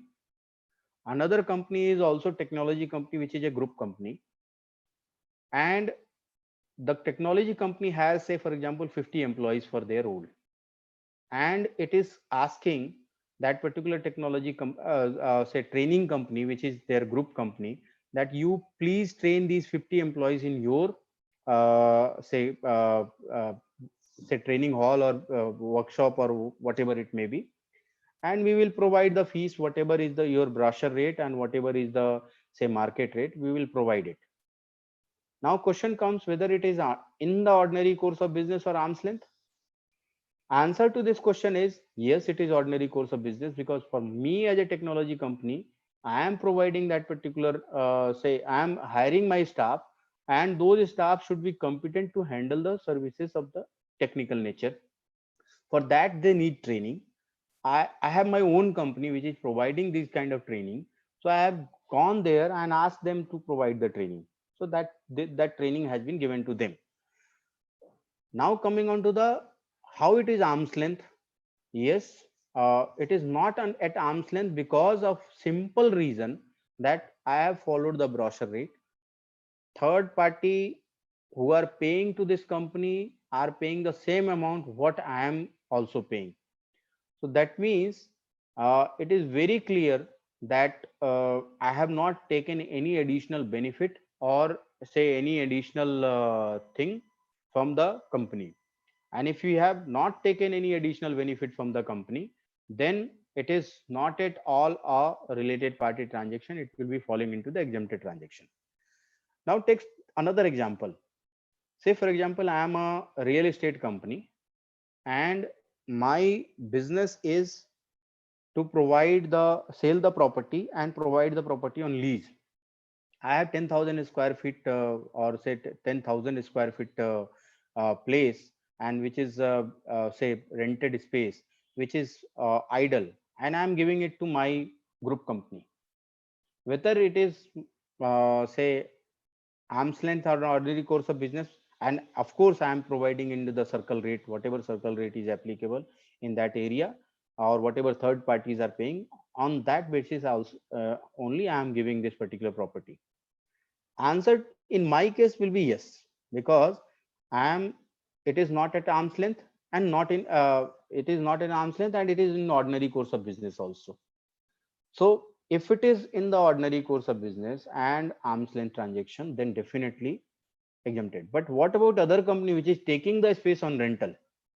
Well, whether it will amount to taking the space on the rental as a normal business transaction, answer is again yes, because for business purposes I am taking. But in this example, if I'll remove that company which is giving the property on lease as not a real estate company, and it is not in the hardcore business, say for example it is a automotive company and having that 10,000 square feet spare space, then in that case it will not be ordinary course or arm's length, it will be a related party transaction and all approvals will be required. So these examples we keep on giving, we keep on analyzing the transaction, and on the basis of transaction we decide whether shareholders approval is required or not. For shareholder meeting, concept of interested member are also introduced. First time in the Companies Act 2013, concept of interested member has also been introduced, and if members are interested, they cannot participate and vote on the resolution where they are related. In case of wholly owned subsidiary, promoter company can pass the resolution, and that is sufficient for the purpose of executing the transaction with the subsidiary company. Disclosure with the justification is required to be given in the board report. So approval of related party transaction, all the transaction with related party require prior approval of the audit committee if there is one. So wherever provision of audit committee is applicable, you will have to take the approval of the audit committee for all the related party transactions, regardless of the fact what is the limit available in that case.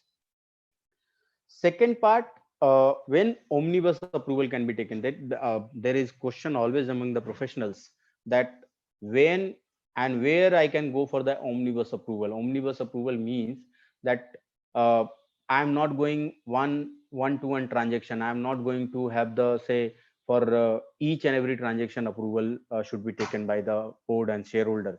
So what should be done? We can go and club the say approvals and fix the amount, and that fixed amount can be approved from the shareholder.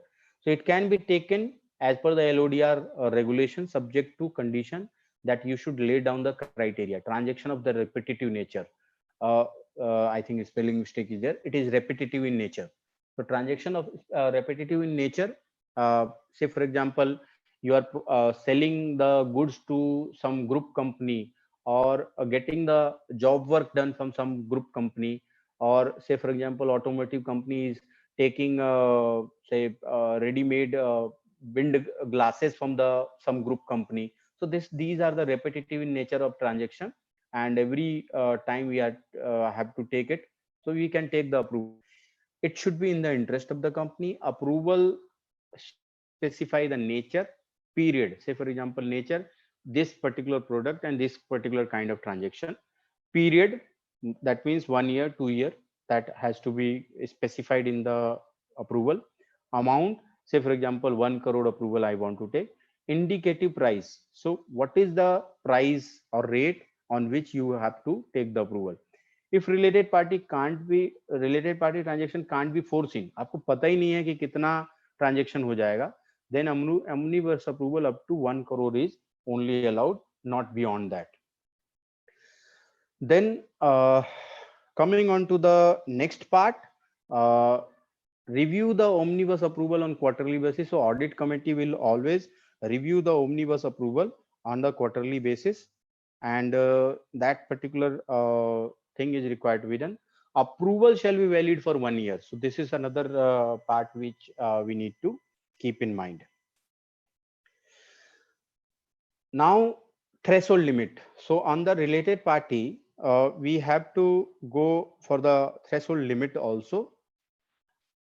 For section 188(1)(a) and E, that means transaction for sale, purchase and supply of goods material directly and through agent amounting to 10% or more of the turnover, then approval can be taken. So whenever this threshold of 10% or more, up to 9%, you are not required to have the shareholder approval. The moment you have crossed the threshold limit of 10%, then you have to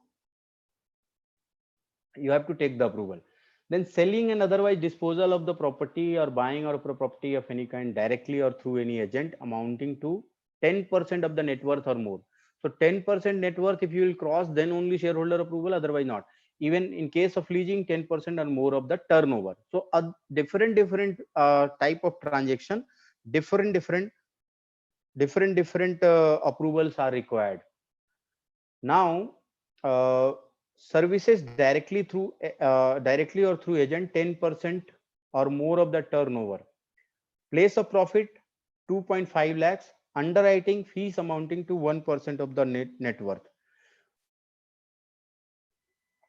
When approval of the shareholders not required, transactions are at arm's length, transactions are in ordinary course of business, or concept of materiality as per regulation 23 if transaction exceed 10% of the annual consolidated turnover. Then in these cases, shareholders approval will not be required. What will be the consequences for the non-compliance? Transaction will become voidable at the option of the company. Director concerned shall indemnify the company against the losses incurred by it, and company can recover the losses from the director and other employees. Then a director can be disqualified for an appointment if he is convicted for the offense under section 188 at any time during the preceding 5 years. Unlisted company director and employee can be fined up to 25 to 5 lakhs, and listed company up to one imprisonment up to 1 year or fine 25 to 5 lakhs both. So these are the severe and serious consequences which has been prescribed under the act. Now lastly, I will say to sum up what section 188 covers following transaction. Allotment of share to relative of a KMP. Whether it is 188, answer is no. License of a brand to one of the subsidiary company, answer is yes. Corporate guarantee for loan taken by an associates, answer is no. Appointment of CFO deciding the remuneration, appointment is no, but reimbursement of the expenses on the actual basis from the subsidiary. So this is also no. So these are the transaction which is not covered under the say related party transaction, and some of the transactions are covered wherever I have said yes or no to the transaction. So this is what I wanted to give it in the related party transaction. So loan and related party, both the parties covered. Now this was my last slide. I can take up the questions another 10 minutes and thereafter we may close the session. Thank you so much for the patient listening. Thank you so much for the opportunity. Thank you. So before taking Shiv Shankar ji. Yes, now questions. Thank you, sir.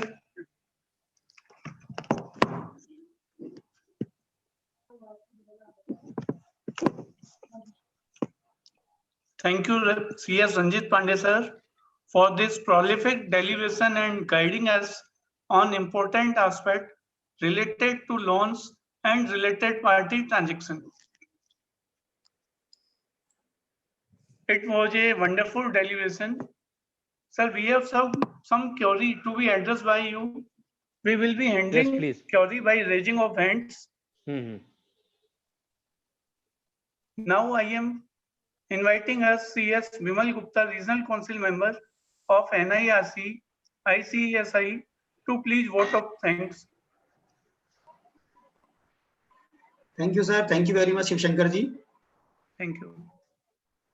सबसे पहले तो मैं Ranjit Pandey sir का, हमारे immediate पास president sir का धन्यवाद करना चाहूंगा जयपुर पिंक सिटी में। तो धन्यवाद के रूप में मैं बोलना चाहूंगा कि सर खम्मा गणी सर राजस्थानी भाषा में। और ये सर जो धन्यवाद ज्ञापन है, मैं पूरे जो पार्टिसिपेंट्स हैं वित्त सलाहकार समिति की, उनकी ओर से आपको कहना चाहूंगा।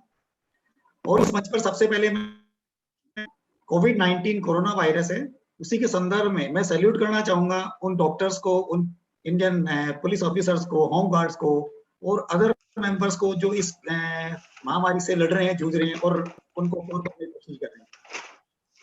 मैं आप सभी पार्टिसिपेंट को बताना चाहूंगा कि रंजीत पांडे सर अभी लास्ट ईयर मतलब प्रेसिडेंट थे आईसीएसआई के, और उन्होंने ट्रेमेंडस वर्क किया है इंस्टीट्यूट के लिए।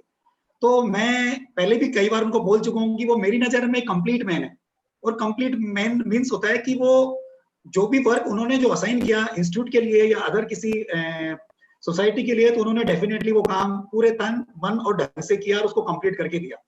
तो आप लोगों के बीच आज वो आए, पूरी जयपुर की टीम पूरी वित्त सलाहकार समिति की ओर से मैं आपका सर धन्यवाद करना चाहूंगा। और सभी पार्टिसिपेंट को बताना चाहूंगा कि सर ने कि नवंबर 2019 में जयपुर में नेशनल कन्वेंशन होल्ड किया, में 2000 डेलीगेट्स का रजिस्ट्रेशन किया, जो ICSI कम्युनिटी है उसमें अब तक का जो रिकॉर्ड है वो हाईएस्ट रहा। तो इससे पहले 2012 और 13 में जो रिकॉर्ड था वो 1335 रहा, जो बढ़ के जयपुर में 2000 रहा।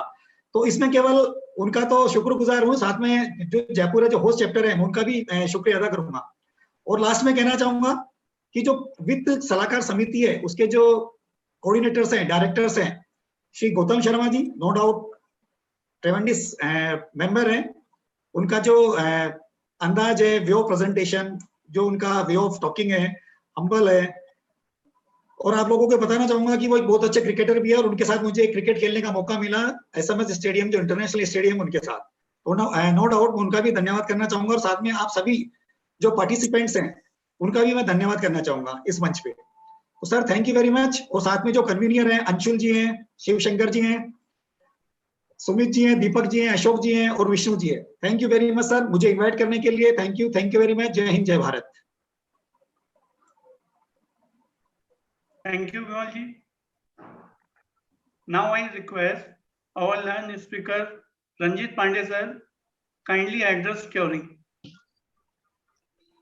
Sir, we have 2-3 queries in our chat box. Can you answer these? I think it shows you on your chat box also. Whether rent paid to, let me one by one. I think real estate we have already answered. Loan from the financial institution bank by mortgaging property of director and charge is not created by the said lender. This also we have already discussed. Whether loan from HUF of a director, again a public deposit we have already answered. Whether rent paid to director or relative of a director is covered under the relative, answer is yes, it will be covered, because leasing of property of any kind, it will amount to leasing of property of say company to the director, and it will be covered under the related party transaction. Then does collateral security and guarantee provided by the subsidiary company to holding company loan from the bank within the section of 185, 186? Of course 185 will be applicable, but relaxation has already been provided, so it will attract, but of course subject to certain compliances. 186 again 186 will be applicable, and but 186 is not the say prohibitive section, it is restrictive section. Subject to condition you can take the loan or give the loan. Next is loan from the directors are to be shown in related party transaction. Answer is no, because 188 is separate section, 185 and 186 is the different section. So loan from director is covered under section 186, and maybe if it is not if it is a public company and private company, deposit related provisions are also not applicable. So loan from director can any time be taken, and it will not be amounting to the related party transaction. Then coming on to the next question, whether loan can be taken from HUF of a director or HUF of relative in a private limited company, or any other query is whether rent paid to director is covered under the related party transaction. Answer is to second part is yes, rent paid on the behalf of director is of course related party transaction, and provided it should not be forming part of the remuneration of the director who is whole time director. If managing director is there and housing accommodation has been provided, and company is paying rent on the behalf of for that particular housing accommodation, it will not amount to related party transaction. Last one, if a section 8 company received donation from the non-corporate, then it will be covered under the restrictive deposit or not. Answer is no, it will be donation, and if it is donation is going to be received by section 8 company which is meant for that, so it will not be covered under the deposit rules. So I think this much of questions has been there in the chat box, and I have answered all, and if there is no further question, then we can conclude now. Gautam ji, over to you. Thank you sir. Sir एक YouTube पे question है sir. Question है, as on 31/3/2031 allotment of share is pending, but share application money is received, whether it will be exempted deposit and allotment of share will be made to director of the private limited company.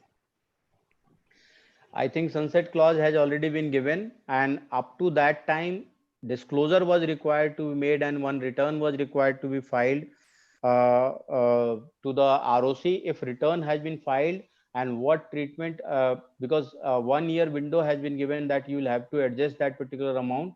So if that 1 year has already been, in fact, that 1 year has already been passed, so no adjustment can be done, and I think you will have to go for the compounding of offenses only by making the refund. Yes, thank you. So last query on the chat box, then we'll conclude the session. Yes. Chat box I am not received. Pardon? Sir, I am just reading it, that query. A company holds 33% shares of B company, and B company holds 100% share of C company. Key manager person of A company is the director of C company. What is the relation of A company and the C company?